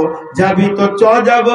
বেটা ছেলেরা কেমন করে যায়, বাড়িতে গিয়ে আল্লাহতে সোয়েটার আছে পরে নিল, মাফলারটা নিয়ে নিল, হাতে 1 বস্তা টাকা ভরে নিল, যে জালসা শুনতে চলে গেল। মানে বেটা ছেলেদের সাজার দরকার নাই, তাহলে খালি একটা কম্বল, একটা চাদর, না হলে একটা টুপি, বাঁদর টুপি, সোয়েটার নিয়ে বেরিয়ে পড়লো, চল জালসা শুনতে যায়। আর মেয়েরা যখন জালসার দিন আসবে, বাড়ির ভিতরে ভালো নতুন কাপড়টা বের করবে, সুন্দর করে ড্রেসিং টেবিলের সামনে দাঁড়াবে, মাথা থেকে পা পর্যন্ত ঝলমল করে সাজছে। তার কারণ কি, ও জানছে আজকে আমাকে দেখার মতো বহু পুরুষ ঘুরবে, তাহলে তো আমাকে সেই রকম মানের মানাতে হবে। তার মানে পরের জন্য নিজের ঘরের টাকা খরচা করে জালসায় আসবে, আর জালসার নাম করে ওই মেলাতে দোকানে ঘুর ঘুর ঘুর ঘুর ঘুর ঘুর ঘুর ঘুর ঘুর ঘুর আনন্দ করবে। আর ওদের পেছনে কিছু লুচ্চা ঘুরে বেড়াবে, যারা অরিজিনাল পুরুষ তারা কোনোদিন ঘুরবে না। পুরুষ তো পুরুষ। আমাদের ইউপির ঘটনা, সম্ভব ইউপির একটা ছেলে এফআরসিএস চান্স পেয়েছে। মানে দিল্লি থেকে সে এমবিবিএস ডাক্তার হয়ে ইংল্যান্ডে পড়তে গিয়েছে, এফআরসিএস পড়বে, ওখানে বড় সার্জেন হবে। কিন্তু ছেলেটা যদিও জেনারেল লাইনে পড়ছে, তারপরও মুখে দাড়ি, দেখতেও সুন্দর, যেমন সুপুরুষ, ইউপিরি যেমন সুপুরুষ তেমনি চেহারা। আর পড়াশোনা মানে কি, ও ভার্সিটির ফার্স্ট, কিন্তু দেখে চেহারাতে মৌলানা মৌলবীদের মতো, পোশাক আশাক সবকিছু মৌলবীদের মতো, কিন্তু মৌলবী লাইনে পড়েনি, কনসেপ্ট একটু পড়তে জানে, চেহারা তো মৌলবীর মতো। আর ওই ভার্সিটি যেখানে ইংল্যান্ডে পড়ছে, একটা মেয়ে, তরুণ যুবতী, একের সময় মেয়েদের একটা প্রেড যায়, আবার উপড়িয়ে যাবে, তারপর আর একটা ব্যাচ উঠবে, এটা মেয়েদের ব্যাচ উঠে, ওরা খবর রাখে কত নম্বর ব্যাচ চলছে এখন, আর কত নম্বরটা বুড়ি হলো। তো ওই কলেজে একটা মেয়ে আছে, যে মেয়েটা ওরা দাবি করে অল ইংল্যান্ডের মধ্যে সুন্দরী, ওরা দাবি করে গঠনে, চেহারাতে। আর কলেজের ছাত্র থেকে স্যার থেকে এমন কেউ নাই যে ওদিকে তাকায় না, প্রস্তাব দেয় না, টন কাটে না, আরো নোংরা কথা। কিন্তু মেয়েটা ভালো, মেয়েটার আমি বদনাম করবো না, যা খবর শুনেছি মেয়েটা ভালো। কিন্তু এই যে ছেলেটা ফার্স্ট ক্লাস ফার্স্ট, এর তো রেজাল্ট সবাই জানে, একে নিয়ে তো সবাই আনন্দ করে, শিক্ষকরা, যে এটা আমাদের গর্ব, ইন্ডিয়া থেকে এসেছে, ভালো ছেলে। এ কোনোদিন তাকায় না।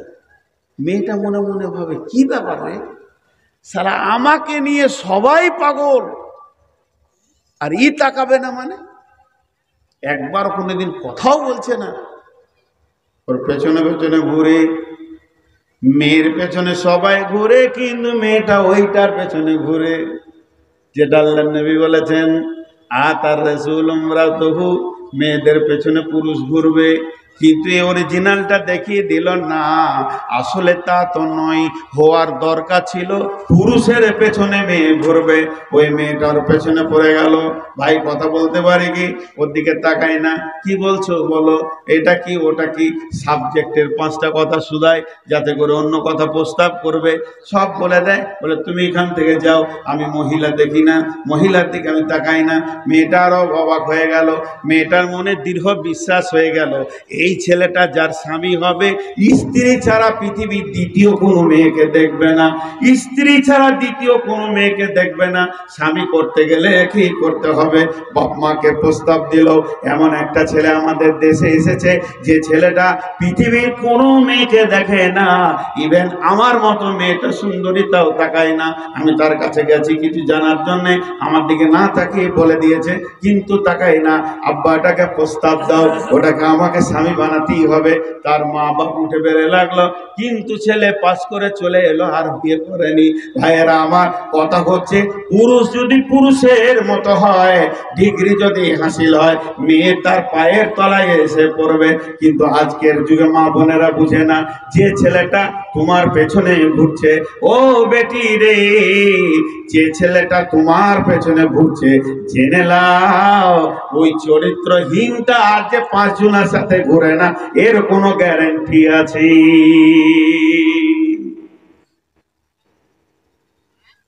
আমি বাংলাদেশে একটা কথা উদাহরণ দিয়েছিলাম, তা আমার পিঠে চাপড় মেরে দিয়েছিল সভাপতি। বাহ! তা আজকে আমার বেটিদেরকে বলছি, এখানে যতটি মেয়ে আছে, এই মেয়েটির আমি 10 মিনিটের জন্য আব্বা, আর ওরা আমার বেটি, পেটের বেটি। আমার পেটের বেটি আমি মেনে নিছি, আর আমি ওদের আব্বা। আব্বা হিসেবে একটা ওসিয়ত করছি, শুনতে হবে। হে আমার বেটি, হে আমার বেটি, তোমাদেরকে আব্বা হিসেবে একটা ওসিয়ত করছি, তোমরা 1 মিনিট শোনো, আমার উদাহরণটা শোনো। একটা হলো শালপাতা, একটা হলো চীনামাটির থালা। কথাটা বোঝাতে পারলাম? জি। থালা কয় রকম বললাম? একটা হলো পাতা, ওই যে কাগজের পাতা সবুজ মতো, কলা পাতা, ফেড়ফেড়ানি পাতা। আর একটা হলো চীনামাটির থালা। দুটোই একই কাজ, দুটোই একই কাজ। চীনামাটি তো মানুষ খায়, আর এই পাতা, কাগজের পাতা তো মানুষ খায়। যখন মানুষ খেতে বসে, থালাটাকে ধোয়, আদর করে কাছে নেয়। আবার এই পাতে, কাগজের পাতে যখন খেতে বসে, ওকে কাছে টানে, আদর করে ধোয়। কিন্তু একটাকে খাওয়া হলে ছুঁড়ে ফেলে দেয়, আর একটাকে খাওয়া হলে সুন্দর করে সার্ফে দিয়ে ধুয়ে শোকেসে তুলে দেয়। খাওয়া হলো, খাওয়ার পরেও মন ভরে না, বালিশে শুয়ে শুয়ে ওটা দেখেও শান্তি পায়। কত ভালো থালা, কত সুন্দর থালা, তাকে শোকেসে তুলে রাখে। তেমনি একটা হলো স্ত্রী, আর একটা হলো প্রেমিকা। একটা হলো স্ত্রী, একটা হলো প্রেমিকা। স্ত্রীকেও কাছে টানে, প্রেমিকাকেও কাছে টানে। ব্যবহার স্ত্রীকেও করে, প্রেমিকাকেও করে।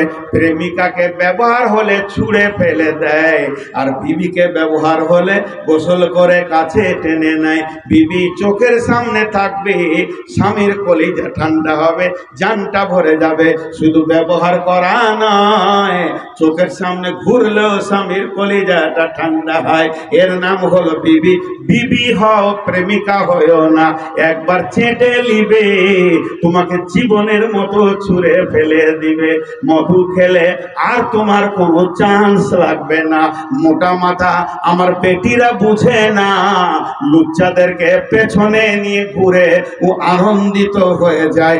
মাথা মোটা মেয়ে, বুদ্ধি কম, অর্ধেক বুদ্ধি, এর জন্য বুঝে না লুচ্চা আমার পেছনে ঘুরছে লুটার জন্যে। লুচ্চা তো আমাকে বিছানায় নেবে না। আর যদি স্ত্রী হতে চাও, তাহলে বাড়ির ফ্যামিলির যোগাযোগে স্ত্রী হও, ওর প্রেমে পড়ে স্ত্রী হয় না, সেটা শালপাতের থেকেও খারাপ হয়ে যাবে। বুঝে না, এরা অন্য জগতে চলে যায়। আল্লাহ নবী বলছেন, আতা রাসূল উমরাতাহ আকা উম্মাহ আদনা সাদিকাহ আকসাবাহ। এমন একটা জামানা আসবে রে, মাকে ধুমকে কথা বলবে, মায়ের আফসোস হয়ে যাবে। ছেলেদের মুখে মিষ্টি কথা শোনা, মা একবার দুবার বলবে, ছেলে ধুমকে ধুমকে বলবে, তারপরও মায়ের জান ওটা সহ্য করে নেয়। অথচ বিশ্বনবী বলছেন, সাফকাতুল ওয়ালিদাইনি, মা বাপের সঙ্গে ভালো ব্যবহার করো। তোমার অঙ্গভঙ্গি, তোমার ভাষা, তোমার চাহনি, তুমি তুমি মায়ের কাছে গিয়ে এমন করে কথা বলবে, মায়ের কলিজা ঠান্ডা হয়ে যাবে, ওইটার অভাব পড়ে যাবে। কিয়ামতের আগে মাগুলোকে ধুমকে কথা বলবে, বাপকে রাখালের মতো বলবে, ঝিড়কে কথা বলবে। বাপের উঁচু করে কথা বলার বেটার উপরে সাহস হবে না। আপকা উম্মা হো আদনা সাদে কাহো আকসা বাহো। আর সব থেকে মিষ্টি ভদ্র কথা শোনাবে বন্ধুকে, যে রক্তের আত্মীয় নয়, যে এমনি আত্মীয় নয়, বাপের তরফে নয়, মায়ের তরফে নয়, বন্ধু তো এমন জমে যাবে, তাকে মিষ্টি মিষ্টি গল্প করবে। এই মিষ্টি কথাটা হক ছিল বাপের, এটা ছিল মায়ের। বন্ধুকেও বলো, সেটাও ঠিক আছে, কিন্তু বন্ধুকে মিষ্টি কথা বলবে, বাপকে ধুমকে দিবি। একটা ছেলে ওর বন্ধুকে বলছে, সময় শেষ হয়েছে, মানি ঢেলে দেবো মাথার মধ্যে, অনেক সময় আছে।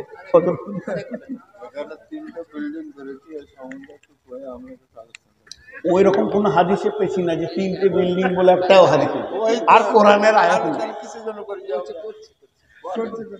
আগো 3টে বিল্ডিং বলে হাদিস আছে, খেপালো। আপনারা বক্তা চয়েস করতে পারেননি, খেপাটাকে বক্তা করে দিয়েছেন। এবার একটা মজার কথা শোনাই। দুই বন্ধুতে যুক্তি করেছে, আজকে গাজল যাব সার্কেস দেখতে। যা, বড় ভাই রেগে উঠে গেল নাকি? আচ্ছা ঠিক আছে। দুই বন্ধুতে যুক্তি করেছে, এক বন্ধুর বাড়ি ধরেন এই পাশের গাঁ, আর ইয়ার বাড়ি এই ভিটা পলাশবোনা। দুই বন্ধুতে যুক্তি করেছে, আজকে গাজল যাব, ভালো সার্কেস এসছে, সার্কেস দেখতে। কটায় যাবি? বলে ঠিক এশার নামাজ পড়ে বের হবো, রাত 9টার সার্কেসের শোটা ধরবো, রাতে রাতে আবার ঘর চলে আসবো। বুড়া বাপ শীতের সময় বাড়ির দরজার পাশে চুপ করে বসে আছে। বাপের বয়স 80 পেরিয়ে গেছে, 90-এর কাছাকাছি, চোখে কম দেখে, লাঠিটা হাতে আছে, একটা পান চাবাইছে। আর ছোট বেটা জমিরুল বাড়ি থেকে হুন্ডাটাকে বের করছে, মোটরসাইকেলটা খাড়াক করে গেটে লেগেছে। তা বাপ বলছে, কে রে? জমিরুল নাকি রে? জমিরুল কি হলো? ধমকি দিলে বাবা, কি হলো তোমার? কোথায় যাবি রে বাবা রাতে? রাতে সব বলতে হবে নাকি তোমার কাজ? ভান ভান করে বকা ছেলে, যেখানে যাবো খালি এরকম করে কথা বলে, কোনো হুঁশ নেই। যাও ঘর দে, যাও ঘরে সৌগা। গাড়ি কিক করে নিল, বন্ধুকে চাপিয়ে নিল। বন্ধুর ঘরের দরজায় এসে বলছে, শফিক, শফিক আছিস? বলায় চা। মিষ্টি করে বলছে, কি খাবি বল? কুমারগঞ্জে বলছে, চ্যাংচা খাবি না চমচম খাবি, কি খাবি বল? একটা পানি খেয়ে নিয়ে দে, তারপরে যাব। বন্ধু বলছে, ছাড়, গাজলেই গিয়ে খাবো, ওখানে মিষ্টি ভালো আছে। কত মিষ্টি কথা, কত মধুর কথা বন্ধুর সঙ্গে চলছে। গিয়ে আমরা সার্কেসে ঢুকে পড়লো। আর সার্কেসে ঢুকে পড়ার পর সমস্ত শো দেখতে দেখতে 11টা হয়ে গেছে। রাত 11টায় শো ভাঙলো। এবার গাড়িটা নিল, গ্যারেজ থেকে গাড়ি নিয়ে বন্ধুতে আবার কোনো ডিম টোস্ট টোস্ট টোস্ট খেয়ে দুজন আনন্দ, মিষ্টি মিষ্টি কথা। মনে হচ্ছে না যে ছেলেটা রাগাল। এবার মোটরসাইকেল নিয়ে এলো, বন্ধুকে নামিয়ে দিল একদম ওর পূর্ব পাড়াতে। এবার ও যাচ্ছে উত্তর পাড়াতে, নামিয়ে দে। এবার একাই গিয়ে ঘরে ঢুকবে। বাড়ি শুনশান, পাড়া শুনশান, কটা শিয়াল ধরে বেড়াচ্ছে। গভীর রাত হয়ে গেছে বাড়িতে, কিন্তু একটা মহিলা এখনো বিছানা ঘুমায় না, তারই নাম মা। মা বসেছে বারান্দায়। ছেলেটা গেল, কখন আসবে? ছেলেটা কখন আসবে? এদিকে ওদিকে শিয়াল ঘুরছে। কি হলো? এমন সময় গুর গুর গুর গুর গুর করে গাড়িটা ঢুকলো। মা উঠতে পারছে না, বুড়ি মানুষ, দেয়াল ধরে উঠে বলছে, বেটা এলি রে। যেই বলেছে বেটা এলি রে, মারলো জোরে একটা ধুমকি। এমন হুমকি দিল, তোর ঘুম নাই, তোকে দেখে আমার কলিজা জ্বলে গেছে, খালি রাত জাগা, আমি কি ছোট আছে নাকি তুই, তোকে জাগতে হবে, ঘুমা কাককে। মা যে কেনে জেগেছিল, মায়ের কলিজা বুঝলি না রে বাবা এই হুমকিটা মাকে দিয়ে দিলি। এবার চারিদিকে তাকিয়ে দেখছে বউটা তো নাই, বউ দুতলায় শুয়ে আছে, কারো অপেক্ষা করে না। টিভি সিডি চালিয়ে দিয়েছিল, সিডিতে প্রোগ্রাম দেখছিল, দেখতে দেখতে উবুর হয়ে পড়ে আছে, সিডি লাফালাফি করছে, ওর আর হুঁশ নেই। এবার বন্ধু উঠেছে দুতলায়, উঠার পর দেখছে বউকে উঠাতে হবে, একটু পায়ে সুসুরি দিল, উঠেই রেগে গে, হ্যাঁ তুমি কালে আমাকে বিরোধ করো, যাও। তার বউ ধুমকি মারছে উল্টা, আরো ওগুলো করে পাটা ধরে বলছে রাগ করে না, রাগ করে না, রাগ করে না, রাগ করে না, রাগ করে না। বউকে আনন্দ দিছে। আল্লাহ রসুল এটাই বলেছে, মাকে ধুমকে কথা বলবে, মেয়েদের বসুভূত হয়ে চলবে, বাপকে ঝিরকে কথা বলবে, বন্ধুকে মিষ্টি মিষ্টি কথা বলবে। আতা রাসূল উমরাতাহু আক্কা উম্মাহু আদনা সাদিকাহু আসসাবাহু জাহারাতিল আসওয়াতু ফিল মাসাজিদে। কিয়ামত আর কত দূরে আছে বন্ধুরে, আপনি বুঝলেন? আল্লাহর নবী বলছেন মসজিদে জোরে জোরে দুনিয়ার কথা আলোচনা করবি। আপনাদের গায়ে মসজিদে জোরে জোরে দুনিয়ার কথা আলোচনা হয়? আপনাদের গায়ে হয়? হ্যাঁ। যদি ওকে যে বলা হয় হাজি এটা যে মসজিদ, এটা মসজিদ, জোরে কথা বলা যাবে না, ফেরেশতা আছে, আল্লাহর ঘর, আল্লাহর অফিস। ও আপনাকে সুজা করে ফতোয়া দিয়ে দিবে। দুনিয়া করাটাও ইবাদত, দুনিয়া করা ইবাদত। আমি যদি হাল চাষ নাগল জমি জায়গা করছি বলে ইবাদত, ছেলেপেলেকে খাওয়াবো, এক লোকমা খাবার মুখে তুলে দেওয়া সাদকা, তা মসজিদে ইবাদতের কথা বললাম, তা কি হলো? ব্যবসা করা হালাল, হালাল রুজি উপার্জন করা হালাল, আবার ফরজ, কোরআনের হুকুম, তা এটা মসজিদে আলোচনা করলাম, তা কি হলো? হাজি ভাই, যে কাজটা যেখানে সেখানে করতে হবে, মসজিদে গেলে আলোচনা করা যাবে না, ও মানবে না, করবে। তো স্বামী স্ত্রীতে যে রাতটা ইবাদত, স্বামী স্ত্রীতে যে রাতে মহব্বতের সঙ্গে থাকবে, তারা আনন্দ উৎসব করবে, সব করবে, গোটা রাত ইবাদতের নেকি পাবে। তাহলে বিবি নিয়ে মসজিদ চলে যেতে হবে ইবাদত করতে? হ্যাঁ, বিবি নিয়ে মসজিদে যে ইবাদত করতে হবে? স্বামী স্ত্রী মহব্বত করাও তো ইবাদত, পেশাব করাও ইবাদত, দোয়া করে পায়খানা করলো নাকি পাওয়া যায় দোয়া পরে, তাহলে মসজিদে পায়খানা করতে যাই ইবাদত করতেছি? ভাইরা আমার, মসজিদে জোরে জোরে দুনিয়ার কথা বলবে। এরপর এটা শুনলে আপনাদের গাটা চলে যাবে, কিন্তু আমি বলবো এটা মেনে নিতে পারবেন না, অনেক কষ্ট হবে, তারপরেও আমি বলবো আতা রাজুল ইমরাতাহু আক্কা উম্মাহু আদনা সাদিকাহু আকসাবাহু জাহারাতিল আসওয়াতু মাসাজিদি সাদাল কাবিলাতা ফাসিকুহুম সাদাল কাবিলাতা ফাসিকুহুম সাদাল কাবিলাতা ফাসিকুহুম। গায়ের নেতা হবে, পাড়ার নেতা হবে, পাড়ার মেম্বার হবে, চরিত্রহীন লোকেরা লোকের বিচার করে বেড়াবে, ওর বিচারটাকে করবে দেখার নাই। কিন্তু যত চরিত্রহীন লুচ্চা লাফাঙ্গাররা বিচারক হবে, গায়ের নেতৃত্ব দেবে, চরিত্রহীন ভালো ইমানদার পরেশগার লোক গায়ের নেতৃত্ব দেবে না। হ্যাঁ, চলছে না? তাই এটা আস্তে করে বলছে কেন, জোরে বলেন। জি চলছে, চলছে এটা। জি হ্যাঁ, মানে যদি একটা ছোট ছেলে ভুল করে ছাগল চুরি করতে যে ধরা পড়ে গেছে, তারপর ছাগলটা সেই গায়ে অনেক অসুখ, দৌড়ে পালাতে পারেনি, বিক্রি করলে হয়তো 50 টাকা বিক্রি হবে, ধরা পড়ে গেছে, পোলে বেঁধে ওকে মারছে, প্রধান এসে ওরা গালে চড় দিয়ে বলছে চুরি করতে গেলি, তোর যদি অভাব আছে, তোর মা নাই বাপ এক, তোর মা আছে বাপ নাই, তোদের খাবার জুটছে না, তা আমাকে বললি না 20 কেজি গম দিতাম, তোকে 50 কেজি চাল দিয়ে দিতাম, তোকে চুরি করতে হতো না, কেন চুরি করতে গেলি? প্রধান দুচ্ছর মারলে। সব লোক বলছে কত ভালো লোক, দেখ দেখিন প্রধান কত ভালো লোক। আসলে প্রধান বিড়বিড় করে বললে, রে খাবা, সামান্য একটা ছাগল চুরি করতে গিয়ে ধরা পড়ে গেলি রে বাপ, আমি 7200 কুইন্টল বিপিএল এর চাল চুরি করেছি, ধরা পড়িনি। বড় চোর ছোট চোরের বিচার করছি, এর জন্য আফসোস করছে। তুই জীবনেও প্রধান হতে পারবি না যতদিন বড় বড় চুরি না করবি। প্রধান কি করে হবে? ছাগল চুরিটি তুই ফেল করে গেলি রে বাপ, এ করে কি করে করবি? আল্লাহ নবী বলছেন সাদাল কাবিলা তাফাসে কুহুম জাইমাল কামে আরদুলহুম ওয়া উকরিমা রাজুল মাখাফাতা সাররিহি। যারা নেতা হবে, দরখাস্ত লেখা তো দূরের কথা, নিজের নামটাও সই করতে পারবে না। এত মূর্খ রাখাল্লা গায়ের নেতা হবে, ওর নিজের নাম দূরের কথা, যদি বলা হয় তোর বাপের নামটা লেখ, হারামখোর বাপের নামও লিখতে পারবে না। এ হবে গায়ের নেতা। এদের চরিত্র এত নোংরা হবে, আল্লাহ তাবারক ওয়া তাআলা রাসূল বলছেন ওদিকে আবার সবাই সালাম দিবে। রাস্তায় পেরিয়ে গেলে বড় ভাই কেমন আছো, ছোট ভাই কেমন আছো, কোথায় যাচ্ছ, বিনা কারণে কথা বলবে।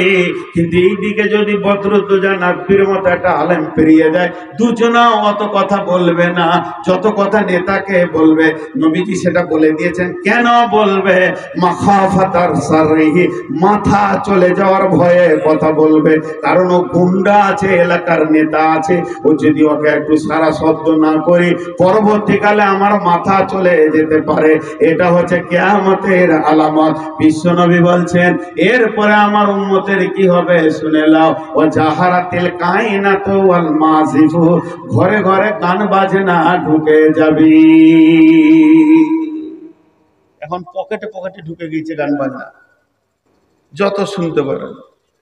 সিনেমা হলগুলো সব চলে গেল, পকেটে পকেটে ঢুকে ঘরে ঘরে গান বাজনা।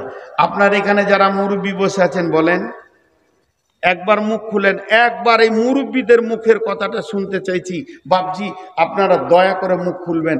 আজ থেকে 30 বছর আগে, 40 বছর আগে, 50 বছর আগে এইরকম পলাশবোনা গায়ের গলিতে যদি একটু গলি গলি ঘোরা হতো তো দুটো একটা ঘর থেকে কোরআনের তেলাওয়াত শোনা যেত। মুরব্বীরা, মা, খালা, দাদি, নানি তেলাওয়াত করছে না। এখন ওই সাউন্ডটা নাই, যে গলিতেই ঘুরবেন খালি ভাটিয়ালি পাওয়া যাবে।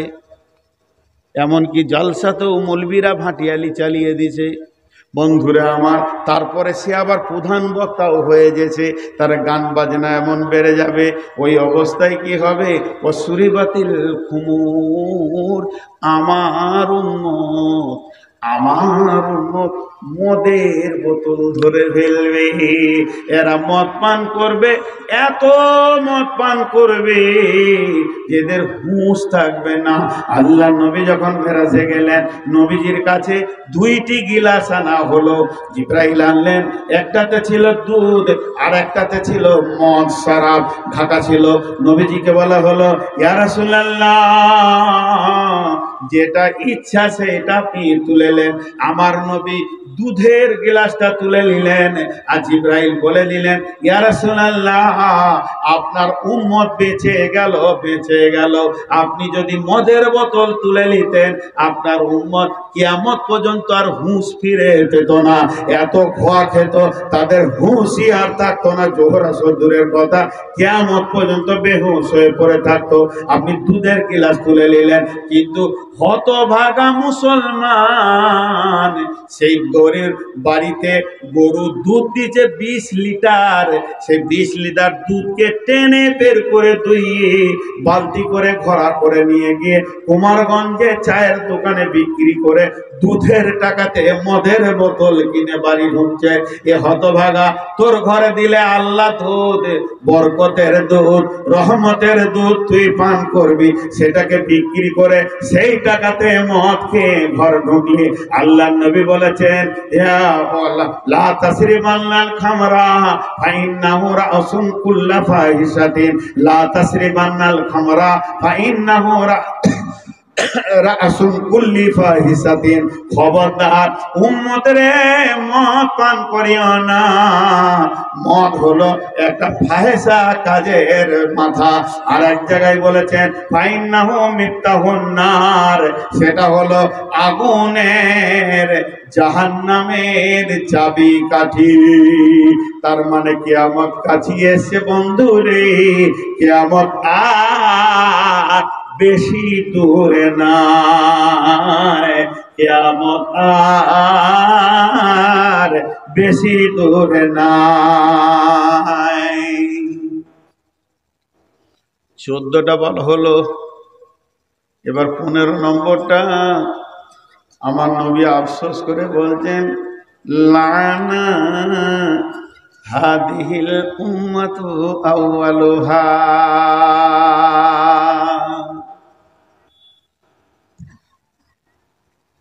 আগেকার লোকেরা সাদা সিধে ছিল, বুদ্ধি কম ছিল, মোটা হুঁশ ছিল, জ্ঞান গরিমা কম ছিল। আমার কথাটা শুনলেন? আমার কথাটা শুনলেন? যা খেয়াল করে শুনিনি। আরেকবার বলছি, যদি ঠিক বলি তো বলবেন ঠিক, আর যদি ভুল বলি তো বলবেন ভুল।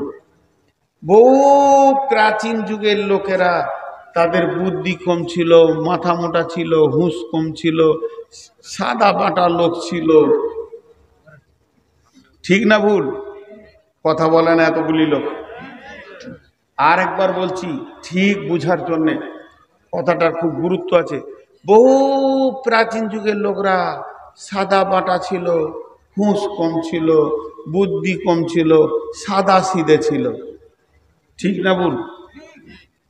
এইটাই নবীজি বলছেন, আমার উম্মত আগেকার উম্মতদেরকে লানত দেবে, তাদের বুদ্ধি কম ছিল। লানা হাদিহিল উম্মাতু আউয়ালিহা, কিন্তু হিসাব করে দেখবে না, পৃথিবীর প্রথম মানুষটা হলো নবী, আর আগেকার যুগে সবগুলোই নবী ছিল শেষ নবী পর্যন্ত। তাহলে তাদের বুদ্ধি কম ছিল, তারা মোটা হুঁশ ছিল, কম বুদ্ধি ছিল। আর এই যুগে সুদারু, মাতাল, চোর, লম্পট, লাফাঙ্গা, দাগাবাজ, বেঈমান, লুচ্চাতে ভর্তি হয়ে গেছে। এরাই আবার চালাক বলে নিজেকে দাবি করছে। নবীর যুগটাকে বলে দিচ্ছে মাথা মোটা বেহুঁশ, আর চোর লম্পট এরা বলছে আমরা হুঁশওয়ালা। এটা হলো কিয়ামতের সব থেকে বড় আলামত। নিজে বেঈমান থাকবে আর ইমানদারকে বেহুঁশ বলবি। আগেকার লোকেরা একটা জায়গায় ঠিক ছিল, তারা আল্লাহকে ধরে আপন করে রেখেছিল। তাদের ঈমান এত বেশি ছিল, মাটিতে সাজদা দিয়েছে, আরশকে হিলিয়ে দিয়েছে। তাদের কপালে মাটি লেগে গেছে, কাঁচা মসজিদে নামাজ পড়তে গিয়ে হাঁটুতে ধুলো লেগেছে, কিন্তু তারা আরশকে হিলিয়ে দিয়েছে। আমাদের মার্বেল পাথরের আধুনিক মাল তৈরি হচ্ছে, এসি চলছে, ফ্যান চলছে, মসজিদের ছাদের ওপরে দুয়ার খবর নাই। মা আমার, বোন আমার, খুব হুঁশিয়ার, কিয়ামত কাছিয়ে গেছে। খুব হুঁশিয়ার, কিয়ামত কাছিয়ে গেছে। ভাইরা আমার, লোক 1-2 করে উঠছে। আমি এখন আপনাদের কাছে আবেদন রাখবো, মাদ্রাসা 3টে কেন আর 10টাই বিল্ডিং হোক আর 100টাই হোক, মাদ্রাসাকে দেনেওয়ালা আপনারা। আমি 1 মিনিট মাদ্রাসার ব্যাপারে কথা বলছি। এই মাদ্রাসার সরকার আপনারাই, আল্লাহ তো সবই চালাচ্ছেন, শুধু জারিয়া আপনারা, মা বোন যত আছেন। এই পলাশবোনার কমিটি আমাকে ভালোবাসে, আমি জানি, এদেরকেও আমি ভালোবাসি। এখানে জালসা করে আমি তৃপ্তি পাই, এখানকার কমিটির ব্যবহারেও আমি তৃপ্তি পাই, ভালো লাগে। বিধায় আপনাদেরকে একটা কথা বলছি, এই মাদ্রাসার সত্যিকারে পড়াশোনা হয়, ছেলেপিলেদের আদব কায়দা থেকে যেটা পাই, যখনই আসি এখানকার ওস্তাদদের ব্যবহার এবং সব কিছুই ভালো লাগে। বিধায় আপনাদেরকে বলছি, আপনারা একবার সুন্দর করে হাত ঝাড়া দেবেন। আমি খালি এই কথা কটাকে গুটিয়ে দিই, একবার গুটিয়ে দিই। আজকের বক্তব্য কিয়ামতের আলামত, কিয়ামত নাই। কিয়ামত মানে তো শুরু, শুরু হবে, এটাই। আল্লাহ নবী বললেন, এই কিয়ামতের আলামতগুলো কেন বললেন? একটু আগে আমি উদাহরণ দিয়েছি যে উবাইদুর রহমান মুনাফিক, আমি জানবো কেন জানবো? লোককে বলার জন্যে নয়, বরং আমি ওর থেকে বেঁচে থাকবো এর জন্য জানবো। তো কিয়ামতের আলামতগুলো কেন নবীজি বললেন? কিয়ামতের আলামতগুলো বললেন এই জন্যে, যখন এই জিনিসগুলো তুমি পৃথিবীতে দেখবে, তার মানে তুমি জেনে নাও কিয়ামত কাছে গেছে। আর তখনই তোমাকে করতে হবে কি? আখেরাতের সঞ্চয় শুরু করে দিতে হবে। তুমি নিজের ব্যাগ গোটাও, নামাজ রোজা ঠিক আছে কিনা, হজ যাকাত জমি জায়গা আমি অন্যায় কিছু করিনি, আর যেগুলো দান খয়রাত এগুলো তুমি রেডি হয়ে যাও। তার মানে মাল চলে এসেছে। যখন মাইকে এলান করে দেওয়া হবে, যখন মালদা টাউনে এলান করবে যে 2 নম্বরে ঢুকছে শতাব্দী, কিংবা 2 নম্বরে কামরূপ ঢুকছে, তার মানে প্যাসেঞ্জাররা রেডি হয়ে যায়। এবার ব্যাগটা ধরে নাও, 2 নম্বরের ধারে দাঁড়িয়ে যাও, এই লাইনে রেলটা আসবে, আমাদেরকে চাপতে হবে। তেমনি কিয়ামত আসছে কথাটা নবী আমাদেরকে জানাচ্ছেন কেন? জানার জন্যে জানাইনি, আমরা জানবো এর জন্য জানাইনি, মানার জন্য জানাচ্ছে। এর জন্য কিয়ামতের আগে যে মালগুলো নিতে হবে, তৈরি হতে হবে, সকলেই যেন তৈরি হয়ে যায়। ওই পারে আপনাকে মাল লাগবে। কেউ একজন আছেন যে 10,000 20,000 দিবেন পরপারের জন্যে? হাজি আব্দুল মতিন সাহেব 20,000 টাকা, 10,000 নগদ আর 10,000 বাকি। এটা লেখেন। ওনার স্ত্রী খুব অসুস্থ, হসপিটালে আছে, দোয়া করতে বলেছে। আজেবিল বাস রব্বি নাস ওয়াসফি আনতা সাফি দাসিবাহু ইল্লা সিবাহু কাসবা লা ইয়াদরু সাকামা। হে আল্লাহ, হাজী সাহেবের বিবিকে তুমি শেফায়ে কামেলা আজেলা দান করো। কই দে, ছিঁড়ে দেবো কিন্তু আমি, আমাকে তো চিনিস না। এই আমি নামা না পর্যন্ত এটা খুলবি না, ছিঁড়ে হাতে ধরিয়ে দেবো। খুব তখন থেকে ট্যাপার ট্যাপার করছিস তোরা, চুপ করে শুয়ে থাক, স্ট্যান্ডটা ধরে চুমকা খালি বসে বসে। বন্ধুরা আমার, আল্লাহ তাকে শেফায়ে কামেলা আজেলা দান করো। আল্লাহ যদি তোমার কলমে শেফা থাকে, তুমি শেফা দাও, তাকে দুনিয়াতে সুস্থতা দাও। আর তোমার কলমে যদি মত থাকে, মাবুদ গো তুমি তাকে তুমি করিও, ঈমানের সঙ্গে মত দিও। একজন মহিলা 5,000 টাকা দান করেছেন, স্বামীর জন্য দান করেছেন। আহা, পৃথিবীর সেরা নিয়ামত বিবি, সেরা নিয়ামত হলো স্বামী। এই না স্বামী বিবির মোহাম্মত, আহারে বাহারে স্বামী দুনিয়াতে থেকে চলে গেল, এমন স্ত্রী সে রেখে গেল যে স্ত্রী তার জন্য 5,000 টাকা দান করেছে। মাবুদ গো, দানকে কবুল করো, তাকে তুমি ক্ষমা করো। আর সর্বোপরি জান্নাতে দুইজনকে আবার একটা জায়গায় দিও। পৃথিবীতে মত আছে তাই স্বামীকে ছেড়ে দিতে হয়েছে, জান্নাতে তো আর মত নাই। জান্নাতে স্বামী স্ত্রী দুজনকে জওয়ান বানিয়ে তুমি একই খাটে রেখে দিও। পৃথিবীর দুঃখগুলো যেন সেদিন ভুলে যায়। মাবুদ তুমি ক্ষমা করো, মাফ করো, দয়া করো। আর কেউ আছেন আল্লাহর বান্দা, কঠিন কিয়ামত হওয়ার আগে কিয়ামতের সম্পদগুলো তৈরি করে নেবেন, মাল জমা করে নেবেন? কোন আল্লাহর বান্দা আছেন একটা 20,000 10,000 দেনেওয়ালা, আল্লাহর জন্য দেবেন? আল্লাহ তাবারক ওয়া তাআলা আপনার দানকে কবুল করবে। কারণ যেদিন আপনি কিয়ামতে যাবেন, সেই দিন আপনার মাল নিয়ে যাওয়ার ক্ষমতা হবে না। আল্লাহ নবী বলছেন, ইত্তেবাউল মাইয়াতা সালাসাতুন ফায়ারজিআন ইসনানি ওয়া ইয়াবকা মাহু ওয়াহিদুন, আর ইত্তেবাউ আহলুহু মালুহু ওয়ালাদুহু ফায়ারজিআন ইসনানি আহলুহু মালুহু ওয়া ইয়াবকা মাহু আমালুহু। ওর সঙ্গে 3টে জিনিস যাবে। যখন মানুষ মরে যায়, সঙ্গে 3টে জিনিস যায়, আহাল যায়, মাল যায়, আর যায় তার সম্পদ। কিন্তু যেদিন আহাল, মাল আর আমল, যখন মানুষকে দাফন করে দেয়া হয়, কবরের ভিতরে 2টি জিনিস ঢুকে যায়। আহাল যায় না, মাল যায় না, আমল ঢুকে যায়। আর 2টি জিনিস কবর থেকে ফেরত আসে। একটা জিনিস কবরের ভিতরে ঢুকে যায়, সেটা হলো তার আমল। বন্ধুরা আমার, পৃথিবীতে জমি জায়গা ঘর বাড়ি এগুলো ফারাজ হবে, এগুলো ভাগ হবে, বন্টন হবে। ধন ধন করিও না, এ ধন উপার্জন, মরিলে তোমার ধন হইবে বন্টন। ধন ধন করিও না, ধন উপার্জন, মরিলে তোমার ধন হইবে বন্টন। ধন ধন করিও না, ধনের বাহার, অপরে তোমার মালে পুরাবে বাহার। বাপ মায়ের জন্য কেরালা থেকে 500 টাকা দান, এই দানকে গ্রহণ করো, তুমি মেহেরবান। দানকে বলা তুমি করিও কবুল, মাফ করে দিও তুমি জীবনের ভুল, পার করে দিও তুমি ফুলসিরাতের ভুল। আমিন। কি হলো তোমাদের যেখানে বেঁধে মরা বাঁধা করে রেখেছো, আবার আমার দিকে তাকিয়ে তাকিয়ে দেখছো? যে যদি খুলে টুলে দেয় তো ভালো হয়, ঘর যাবো, মানে নিজের কাজ হয়ে গেছে। তো বলেন ভাই, আমার কেউ দেনওয়ালা আছে? 2000 টাকা বাপ মা মারা গেছে তার জন্য। 2000 টাকা বাপ মায়ের জন্য দান করেছে। এ আল্লাহ, এই 2000 টাকা তুমি কবুল করে নাও, এদেরকে তুমি মাফ করে দাও। বাপ মাকে তুমি জান্নাতুল ফেরদাউস দান করো।